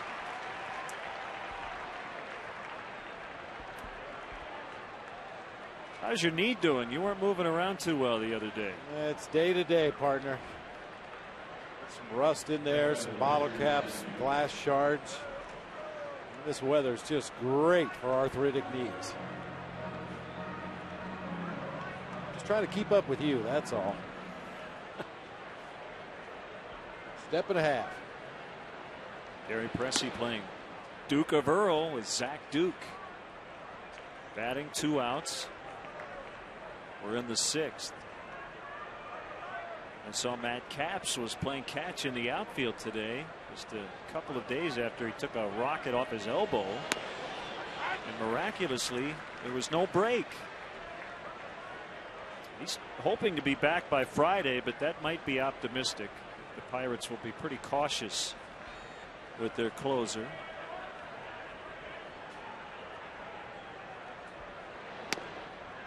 There may have been no break, but can you imagine the trepidation that one would have making that first toss after taking a line drive off your throwing elbow?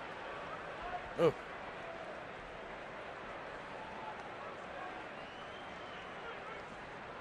Well, his body language when he got hit said, "My season's over," and you could tell he was afraid.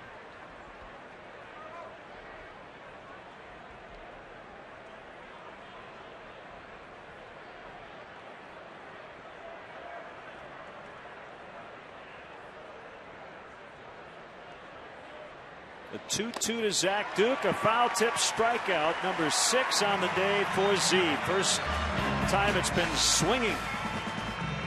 It's 2-1 Cubs.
been a nice outing so far for Carlos Zambrano as he gets closer to his 100th career victory.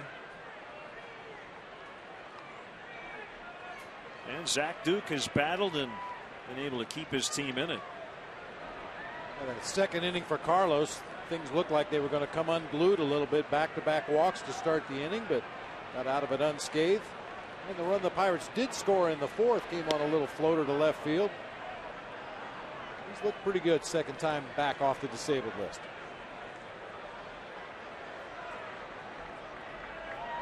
I want to give a shout out to Melissa Kupsko, a huge Cubs fan, middle school teacher at Still School in Aurora. Her classroom is adorned with Cubs logos and photos and a replica Wrigley Field scoreboard. Her nickname is Miss Cubs Go. So we wanted to give her entire class a mention today as Reed Johnson flies to center. If you've never been to Wrigley Field or been 1,000 times, a guided tour of the friendly confines has something for everyone. Each tour includes visits to places like the press box, clubhouses, dugouts, and much more.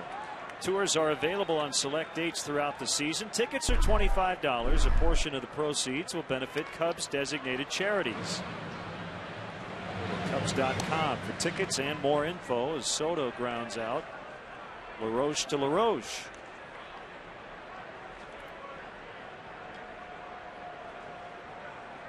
Also a shout out to Rory Crines. Watches Cubs baseball whenever she can up in Wisconsin. Also glad to have a couple of friends in the ballpark today. Jim and Linda Lau from Boise. The host parents for my son Michael last year when he played up in Boise. Also for Micah Hoffpower in the past, and for Pirates relief pitcher Donnie Veal. In town here for a few days, catching some Cubs games and renewing acquaintances with some of their old housemates.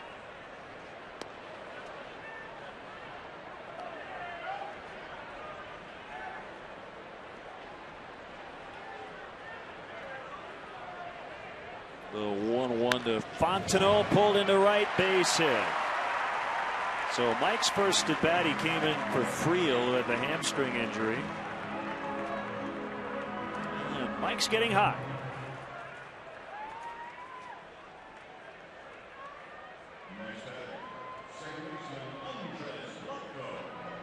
Now Andres Blanco.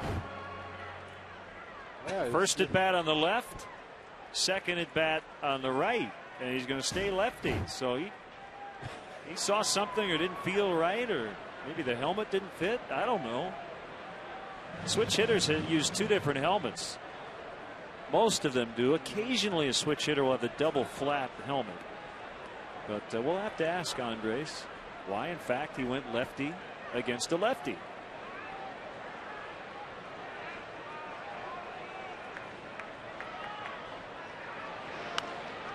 In on the hands and fouled back.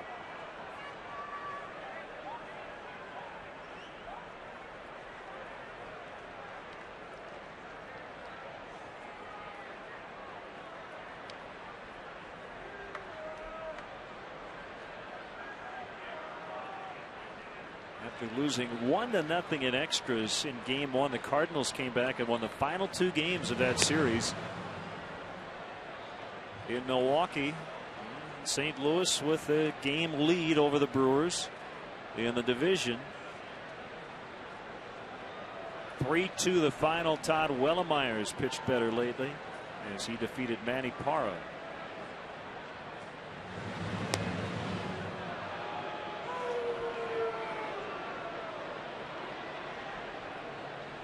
Gary Varsho, the bench coach, former Cub outfielder. As we continue this Wisconsin theme, both he and the catcher Jaramillo are from Wisconsin. He's picked by Ivan De Jesus, who could pick him at short during his long major league career. Well, Ivan had a cannon for a throwing arm. He uses it now to throw batting practice on a daily basis to the Cubs, getting them ready for each day's game.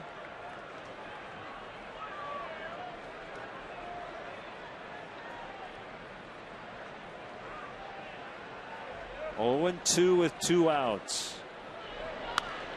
A fly to right. Moss coming on. He will get there.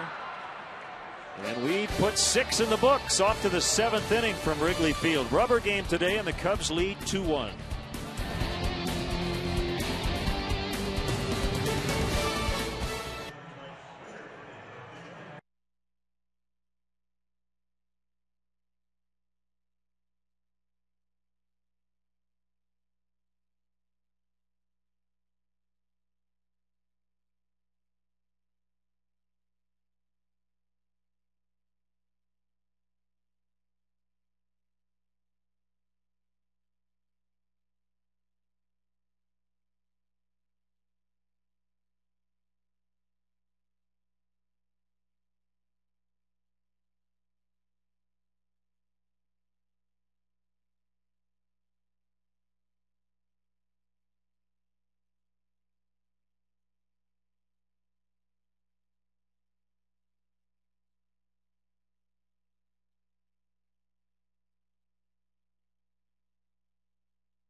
Do my homework anymore.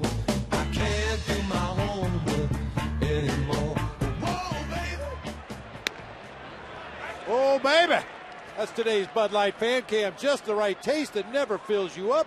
The difference is drinkability. I like that track.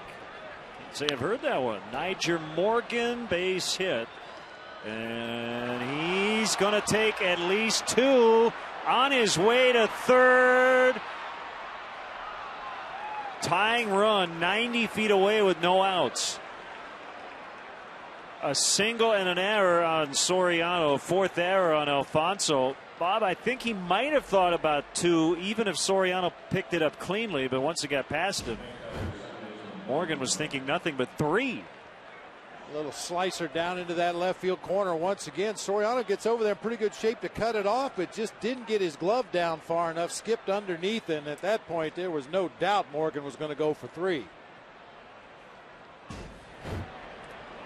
And it's Delwyn Young, who has struck out 3 times looking, and he pops it up. What a day he's had.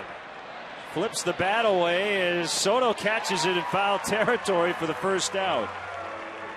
Well, the second baseman early in this series, Freddie Sanchez, couldn't make an out, and today Delwyn Young filling in. 3 strikeouts and a foul out, and the Cubs were giving them the tying run. They had the infield back. Yeah, anything there. You just play pepper, hit a ground ball anywhere but right back to the mound, and you're going to get a run home. They will now bring the infield in with 1 out. Now, if you're sitting at home going, well, why did you have him back and now in? Well, with no outs, you're trying to avoid a big inning. But now with 1, if you can keep that guy from scoring, you have a great chance to get out of it.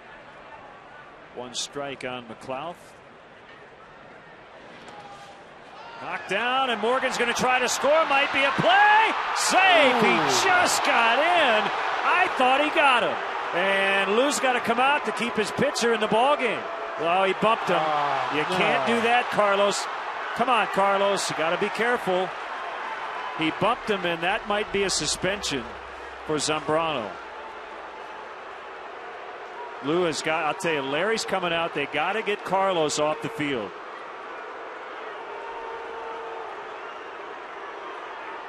he just throws the ball up into the bleachers.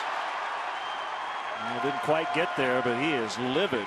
I thought he had an argument.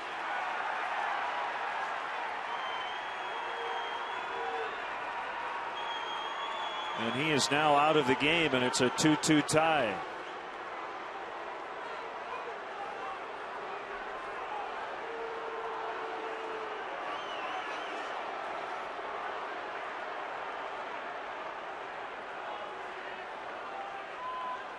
It's a nice play by Giovanni Soto to get on that wild pitch quickly. He blocked it. It kicked over to the third base side. Tossed to Zambrano.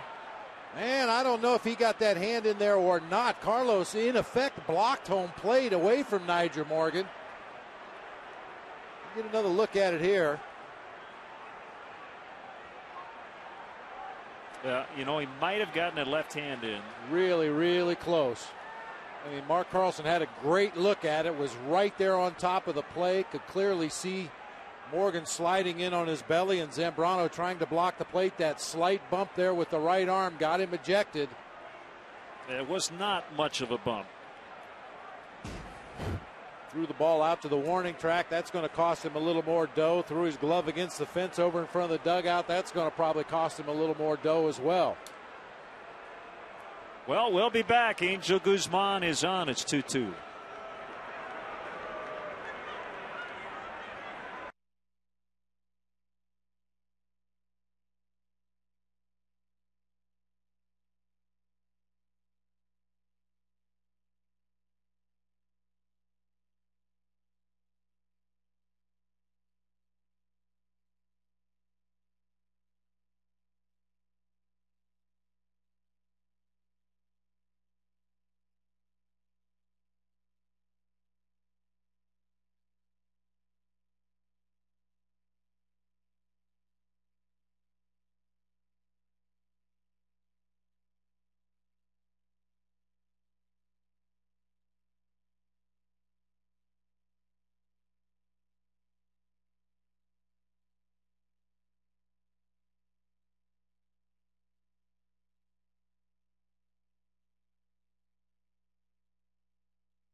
So Angel Guzman is in, a ball and 2 strikes now. Here's his second pitch to McLeod. 2-2. Carlos Zambrano ejected after a very close play on a wild pitch and then a tag. And Nyjer Morgan just got in, according to Mark Carlson. Bat goes flying. The ball is up in the air, and Terrio will catch it. You know, Carlos was ejected for supposedly bumping home plate umpire Mark Carlson. Carlson is moving into Zambrano right there. Contact is made, and only then does Carlos push back with his right arm. Hopefully Major League Baseball will review this video very carefully. Carlos did not instigate that contact. Mark Carlson was moving into him. And that could be key in any sort of extra punishment. No question fines will be involved. He got kicked out, threw the ball, and his glove as well. And the Gatorade machine is 0 for 2 this week. Well, we kind of had a feeling that was going to happen. But it still works. Still works. Ed Halber getting some water.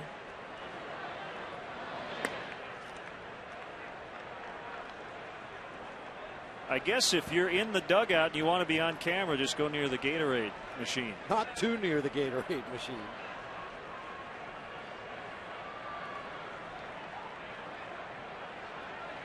The 2-1 swing and a miss by Adam LaRoche. Tyrus Thomas with the Bulls coming up with our 7th inning stretch.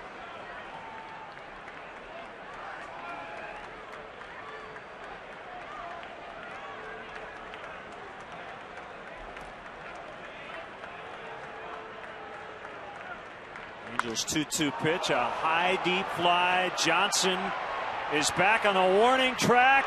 He caught it right in the ivy to end the inning. Picked up his glasses. Nicely done, Reed Johnson. Time for the stretch. Thomas. All right, fans, let me hear it. A 1, a 2, a 3. Take me out. Take me out to the crowd. By me. Y'all going too slow. Girl Jacks. I don't care if they ever come back, for it's root, root, root for the Cubbies. If they don't win, it's a shame, for it's one that they own.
Michael Hoffpower pinch hitting, and he pops out to the second baseman, Delwyn Young. How about Reed Johnson? He just keeps making great catches in the outfield. This one's not easy. Hardest hit ball of the game. Adam LaRoche chases Reed Johnson all the way back to the vines in straightaway center. He knows he's getting close to that wall. Refuses to give in to the bricks or the ivy. Nice play. 1-0 on Alfonso Soriano. 2-2 the score. Tyrus Thomas pulls forward with us in the booth. We had a little excitement there in the top of the seventh for the stretch. You were kind of getting into it watching Carlos at home plate. Yeah, that was a very emotional play right there. Speaking of emotional, what a grind, the 7-game series against the Celtics. Yeah, it was. I think it was good for us being a young team. You know, always we wish we could have pulled it out, but I think that was a good building block for us, and hopefully we can come back next year and be ready to build on it. We saw you laughing as Ryan Theriot went up to make a catch earlier in the game. Did you like to see him get up in the air? What was your assessment of Ryan and his hops? Yeah. You know, he's a Baton Rouge guy. Not only did he go to LSU, but we're both from the same hometown, Baton Rouge. And you know, I've been talking to him a little bit lately, and it was good to see him use some of the athleticism he has. Swing and a miss. Strike 3, 2 outs. Let's take another look at it here. We said you'd have been able to make this play standing flat-footed out there, but Theriot had to use everything he had to get up there and make that play. He used what he had to get the job done. That's right. So what's going on these days? Do you watch the playoffs now that you guys are out, or is it tough? Is it tough for you to watch? I mean, you know, I'm a basketball fan first, so of course I watch it. Sometimes I may, you know, channel surf while the game is on, only because I still have a little bit of taste in my mouth about how we ended out. But I'm following it pretty well, and you know, right now I can just only watch. Swing and a miss by the aforementioned Ryan Theriot. Here's your first pitch today. Nice greeting from Terrio. Got to get stretched out. It ain't giving enough time to warm up. And a base hit for Terrio. Right on cue. And here's the first pitch. I hate to be interrupted by a Ryan Terrio base hit. Ooh, nice sinker. Nice little dip there at the end. So 3 hits for Terrio. And it's Milton Bradley at the plate. Jesse Chavez is up for the Pirates. The Cubs led 2-0 after 1. The Pirates have now tied it. Pulled foul by about a half a foot.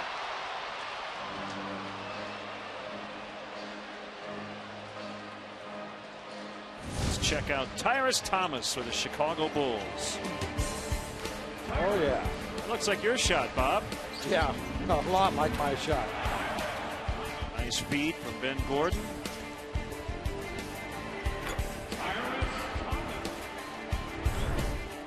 Very nice.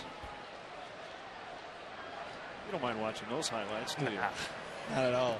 All day. Milton Bradley pops it into left. Morgan will catch it. Tyrus, thanks for the time today. We appreciate it. Enjoy the rest of your summer. We love watching you guys this year.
Now today's Honda Accord game summary. Visit your Honda dealer and test drive a 2009 Honda Accord.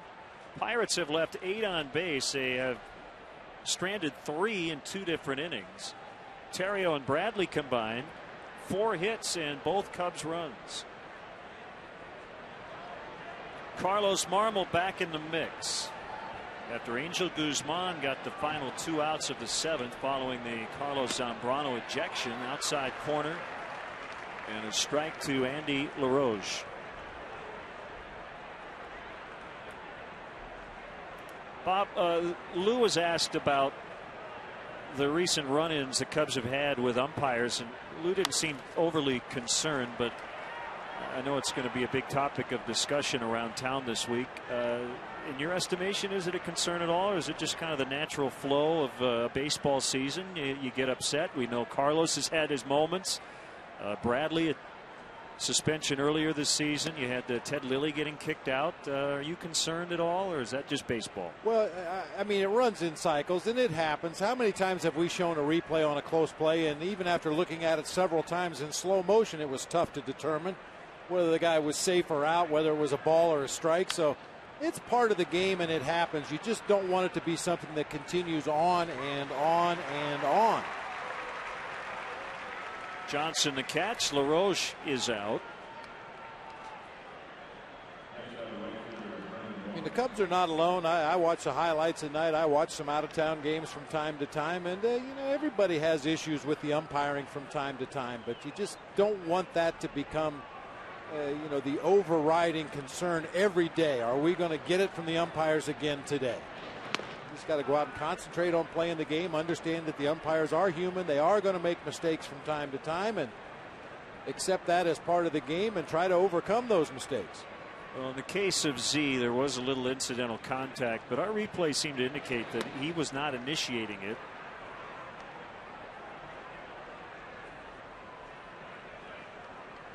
He walked the line after that. He basically told Mark Carlson, "You're out of here," and then threw a ball to the track and took out his frustrations on the Gatorade machine. I hope that was it. And the other thing you worry about, you don't want a guy to hurt himself.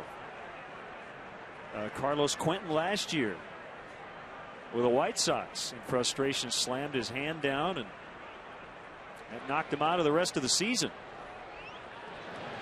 Swing and a miss. 2 balls and 2 strikes.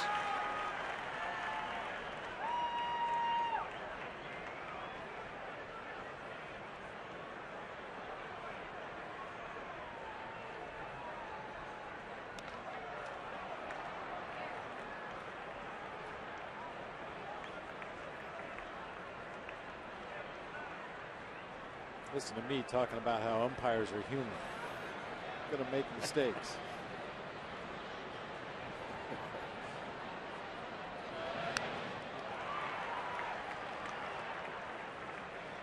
Carlos today went 6 1/3, 7 hits, 2 runs, 3 walks, 6 strikeouts, 114 pitches. So I guess that's the only silver lining, is he was nearing the end of his day.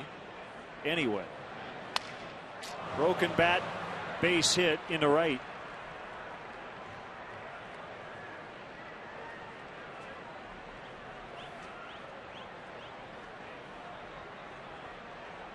First hit for Moss.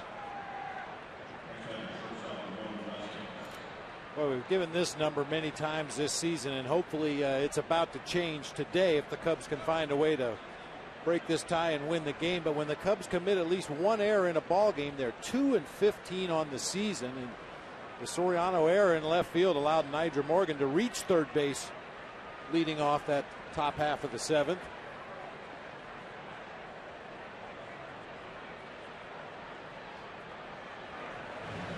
Vasquez is 3 for 3.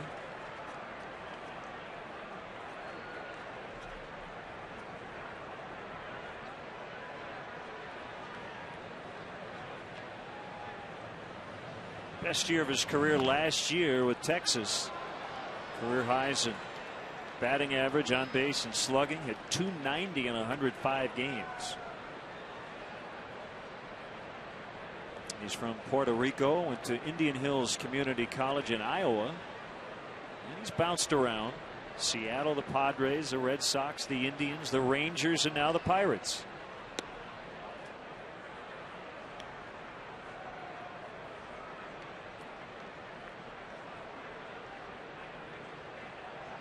This game's up for grabs. Rubber match. First series of 5 this season between the Cubs and the Pirates.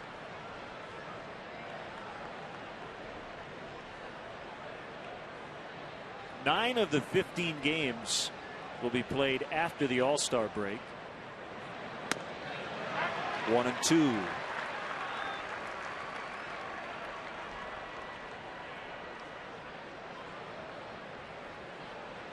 Been a while since Lou has had Marmol and Gregg in a situation in which the team had a lead late.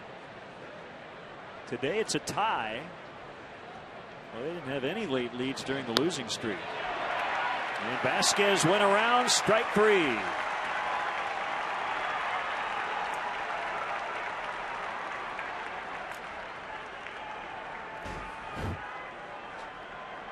Big out there for Marmol. Vasquez had been 3 for 3 on the ball game. Can't check his swing on that slider that just dropped underneath the bat. No doubt about it.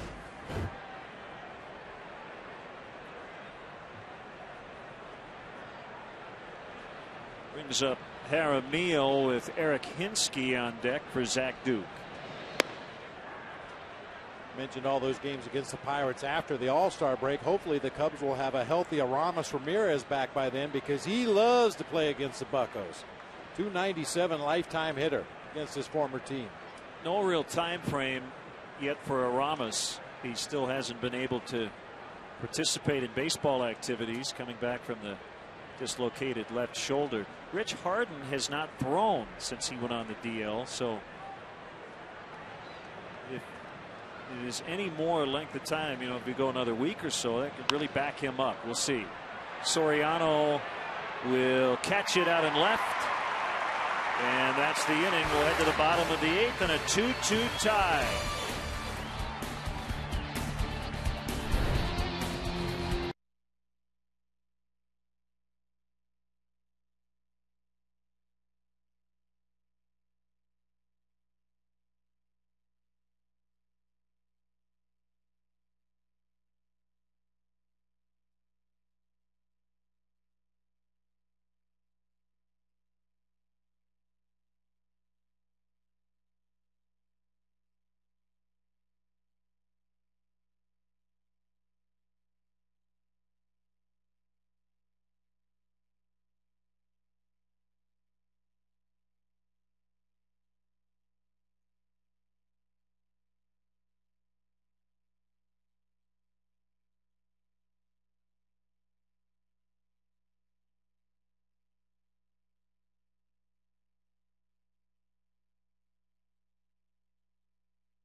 Well, it's been a wild one. It's 2-2, but a bang-bang play at the plate in the 7th when the Pirates tied it up, and Carlos Zambrano got kicked out as he argued vociferously with the home plate umpire Mark Carlson as Derek Lee fouls off to the right.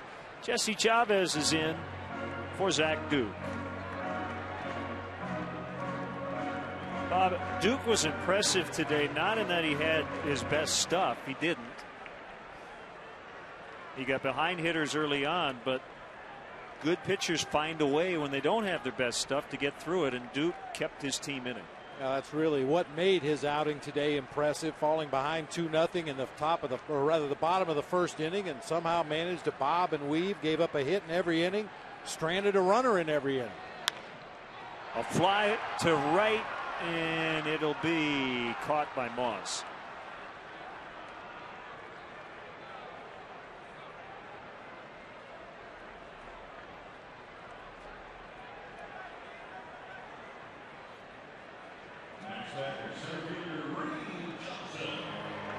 Don't forget this catch. Yeah, he's already made a huge contribution to this game. Adam LaRoche making a bid for a home run to straightaway center field. Reed Johnson tracking, and catching right up against the vines.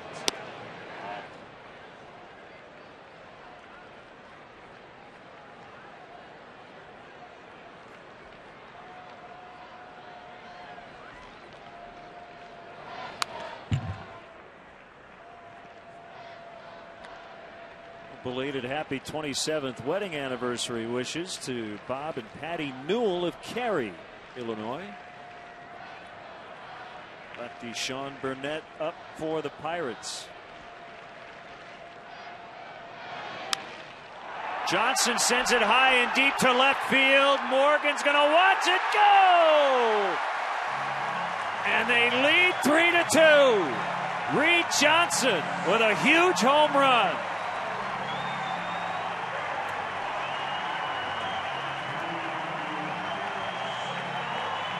Seemed like every homer he hit last year was a big one.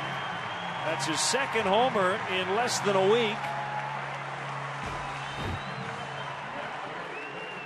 Boy, and he crushed that ball. Wind still blowing straight in from center field. Our Southwest, how far did it fly? 371 feet. Morgan got back there to the track and squared up as if he were going to have a play on it, but you need a ticket to catch that one.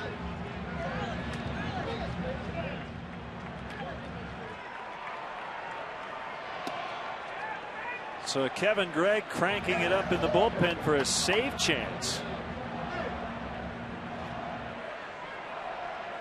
1-1 on Soto. And he picks up a base hit. He's 1 out of 4 now.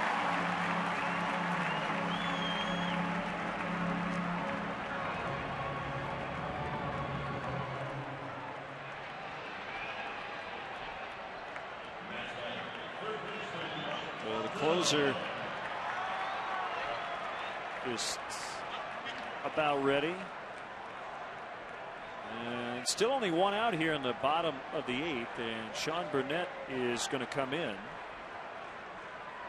with Mike Fontenot due up. So they'll go lefty versus lefty. 3-2 Cubs on the Johnson home run. We'll be back.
Reed Johnson with the catch in center and the go-ahead home run.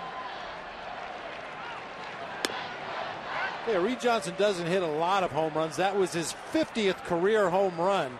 16 of them, however, have come from the 7th inning on in ball games. So even though he hasn't hit many, a lot of them have been big.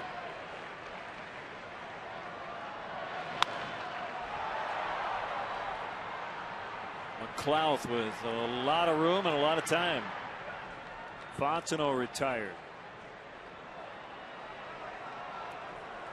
Ball got away in the middle of the infield, but Soto not able to advance.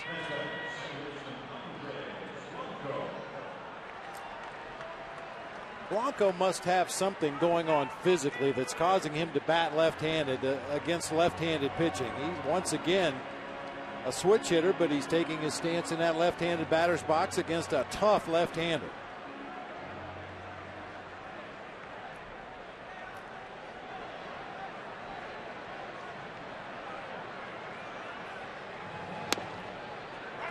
That caught the inside corner. For Kevin Gregg, assuming it is a save spot for him, this will be his first save chance since May 10th at Milwaukee. Now, when he blew the lead against the Astros, it wasn't technically a save opportunity because he came in with a 4-run lead. It's been a while. You'd love to see Jake Fox get a chance here, wouldn't you? Don't want him to cool off after a sizzling start at AAA Iowa. Soto thought about it. Jaramillo kind of daring him. Gio holds it first. 2-1 the count. Yeah, we would love to see Jake Fox get an opportunity with a couple of runners on base. We were perusing his AAA numbers this year, which are just ridiculous. But in 40 games at AAA Iowa, he only had 5 games where he did not record at least 1 hit. That's remarkable.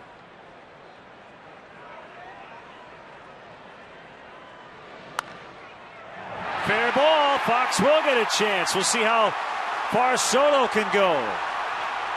Mike Quaddy's going to chance it here. The relay throw to the plate. Safe. He got in. Good call, Mike Quaddy. Soto going first to home. And the Cubs tack on. It's 4-2.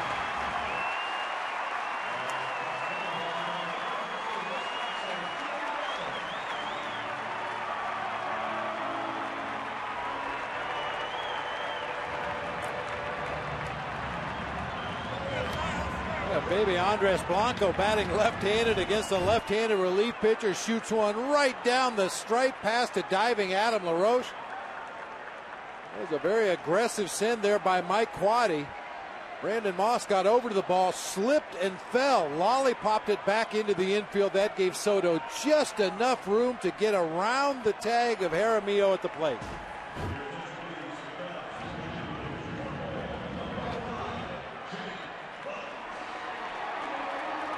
Those are split-second decisions by the third base coach. You put it all in the computer, but if something happens like we saw with Brandon Moss slipping and falling, you've got to be able to react immediately.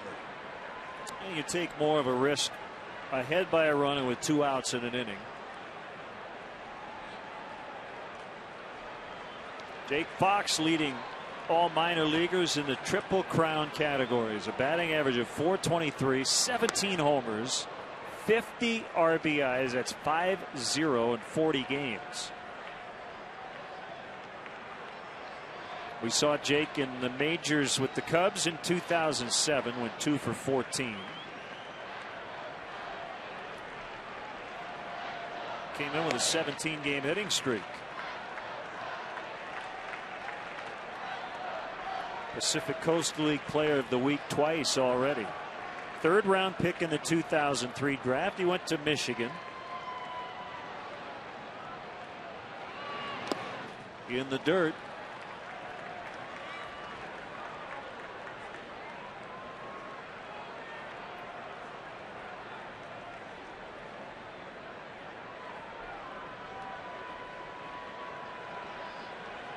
Soriano on deck, second among both getters in the outfield in the National League behind Ryan Braun. 2-2 on Fox.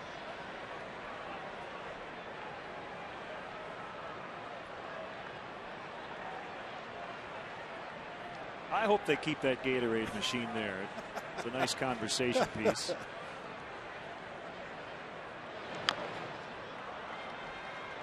Reminds me of an old car I used to have. The bumper was falling off. It was rusted through the quarter panels, but it ran like a top. That thing has taken a beating over there and still works. As long as you smash the top part of it and it's functional, everybody's okay with it. The minute somebody actually smashes one of the Gatorade spigots, that's when someone's going to get very upset. 3-2 on Fox.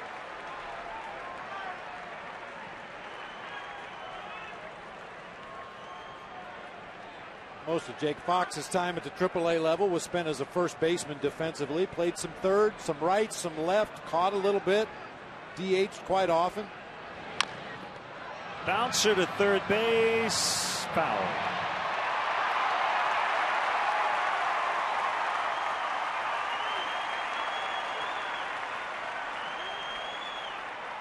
I don't think the fans quite realize that that ball trickled into foul territory. What gives? Hey, foul ball, all right. You got to sell it.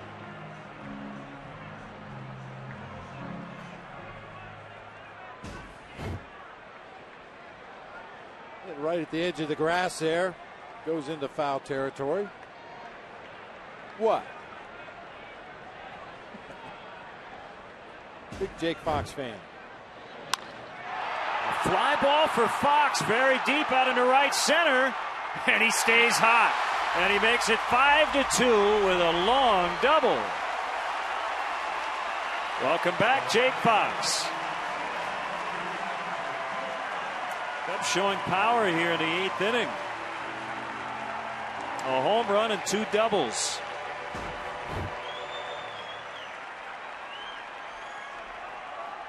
Dave McLeod didn't get a great jump out there in center. Was shaded Jake Fox over into the gap in left center. That left plenty of room for that deep fly ball to get down. Nice going, Jake Fox.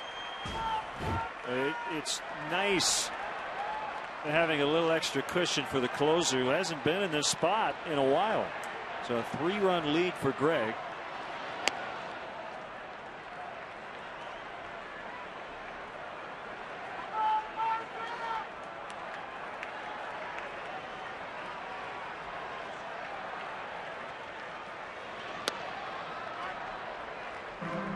So Jake Fox with his 3rd career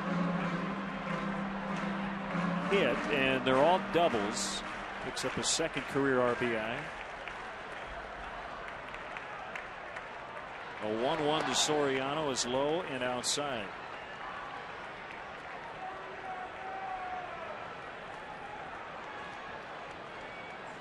It's going to take photographic evidence of the next ground ball down the line to see if it's fair or foul. That's technology overload right there.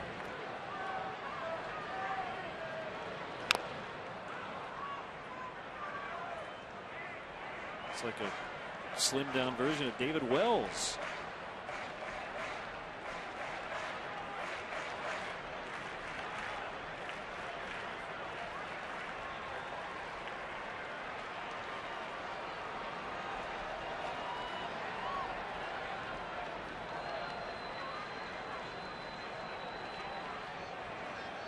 Two-2 pitch. Soriano pops it up. Infielders battling the sun. And Adam LaRoche puts the clamps on it. Johnson gave the Cubs the lead. Blanco and Fox with RBI doubles. It's 5-2 to the ninth.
You want to do it, BB?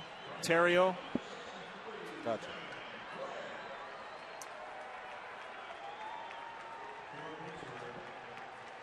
Time now to look at today's AM/PM player of the game. It's the Ryan Theriot. Perfect day at the plate, 3 for 3, put down a sacrifice bunt. Scored a run right in the middle of everything, made a couple of nice defensive plays up the middle of the field. That's our AM/PM player of the game, Ryan Theriot. Too much good stuff. The closer is on after Reed Johnson gave the Cubs a 3-2 lead. They would tack on a couple more. And a couple of guys who just came up from AAA Iowa, Blanco and Fox, with RBI doubles. 1-1 on Freddie Sanchez, who's pinch hitting. He is 8 for 9 in the series. And Greg's pitch, 2-1.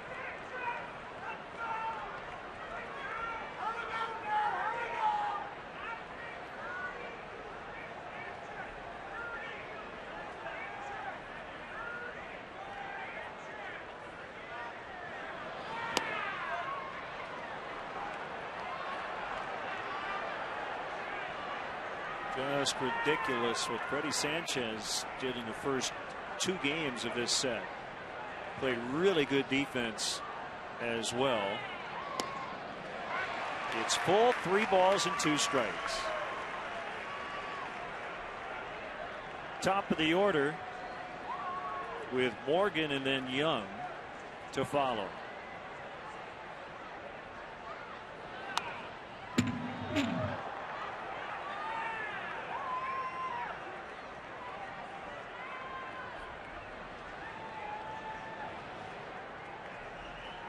Are trying to get back over the 500 mark. They went 1 under at the end of their losing streak, which had reached 8 games before they won last night. Ball 4 on a close one.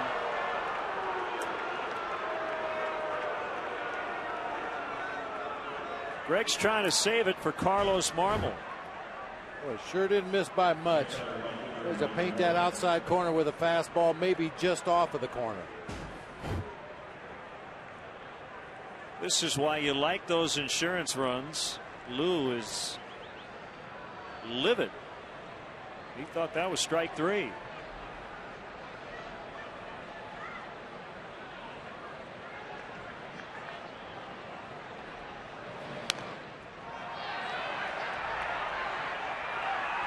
Foul strike on Morgan. 38,314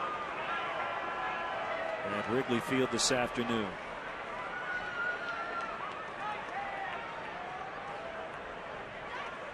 Beyond the U tomorrow night, WCIU at 7 o'clock.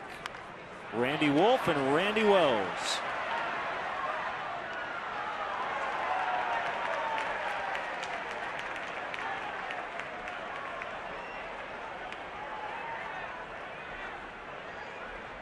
Dodgers are now trailing at Colorado. The Rockies lead 3-2 in the 6th. Ryan Spilborghs with his 4th home run.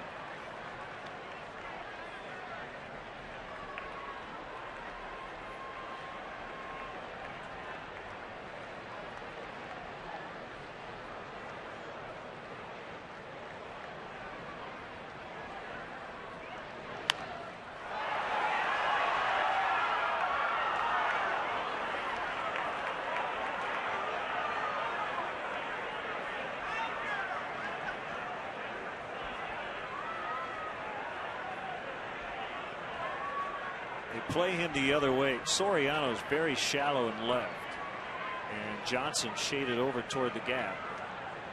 Bradley pulled way off the line and right, and this one is pulled deep to right.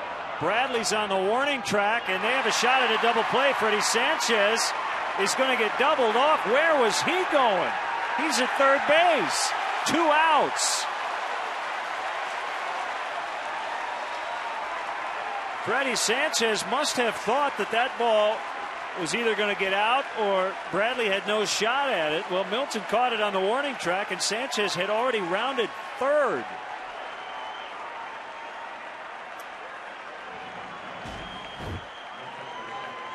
Well, I cannot figure that out. Freddie Sanchez knew he was leading off the inning. Nigel Morgan hit the ball pretty well, but it's Nigel Morgan. his run doesn't matter, and with no outs, it just didn't matter if he scored or not. I mean, he played that like he thought one of two things. Either it was definitely going to get down or there was 2 outs in the inning. That's what it looked like. He thought there were 2 outs. Yeah, that probably would be the only logical explanation. So Freddie Sanchez, I guess, is human. The only mistake he's made the entire series. And it's 1-1 on Delwyn Young.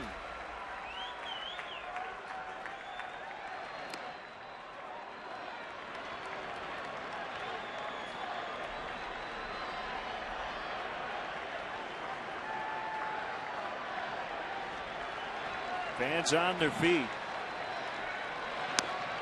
Called strike 2-2. Cubs looking for their first series win since they swept the Padres on the last homestand.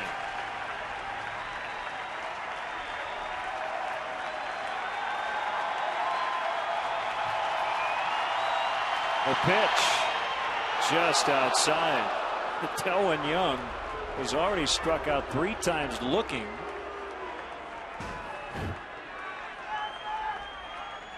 Just a little bit off that outside corner. Gio tries to push it back a little bit. That time they don't get the call. 3-2 pitch. We'll do it again.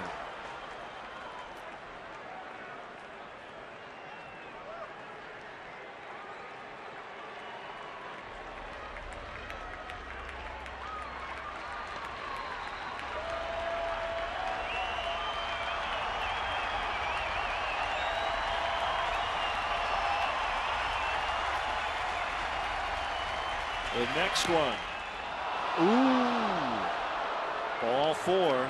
I can't believe Delwyn Young would take a borderline pitch like that after what he's done today, but he has his strike zone and it worked out for him.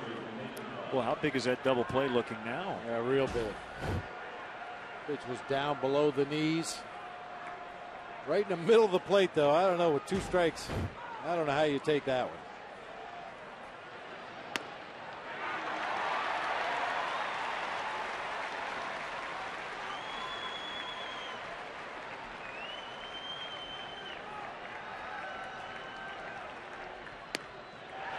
Two strikes on McLeod.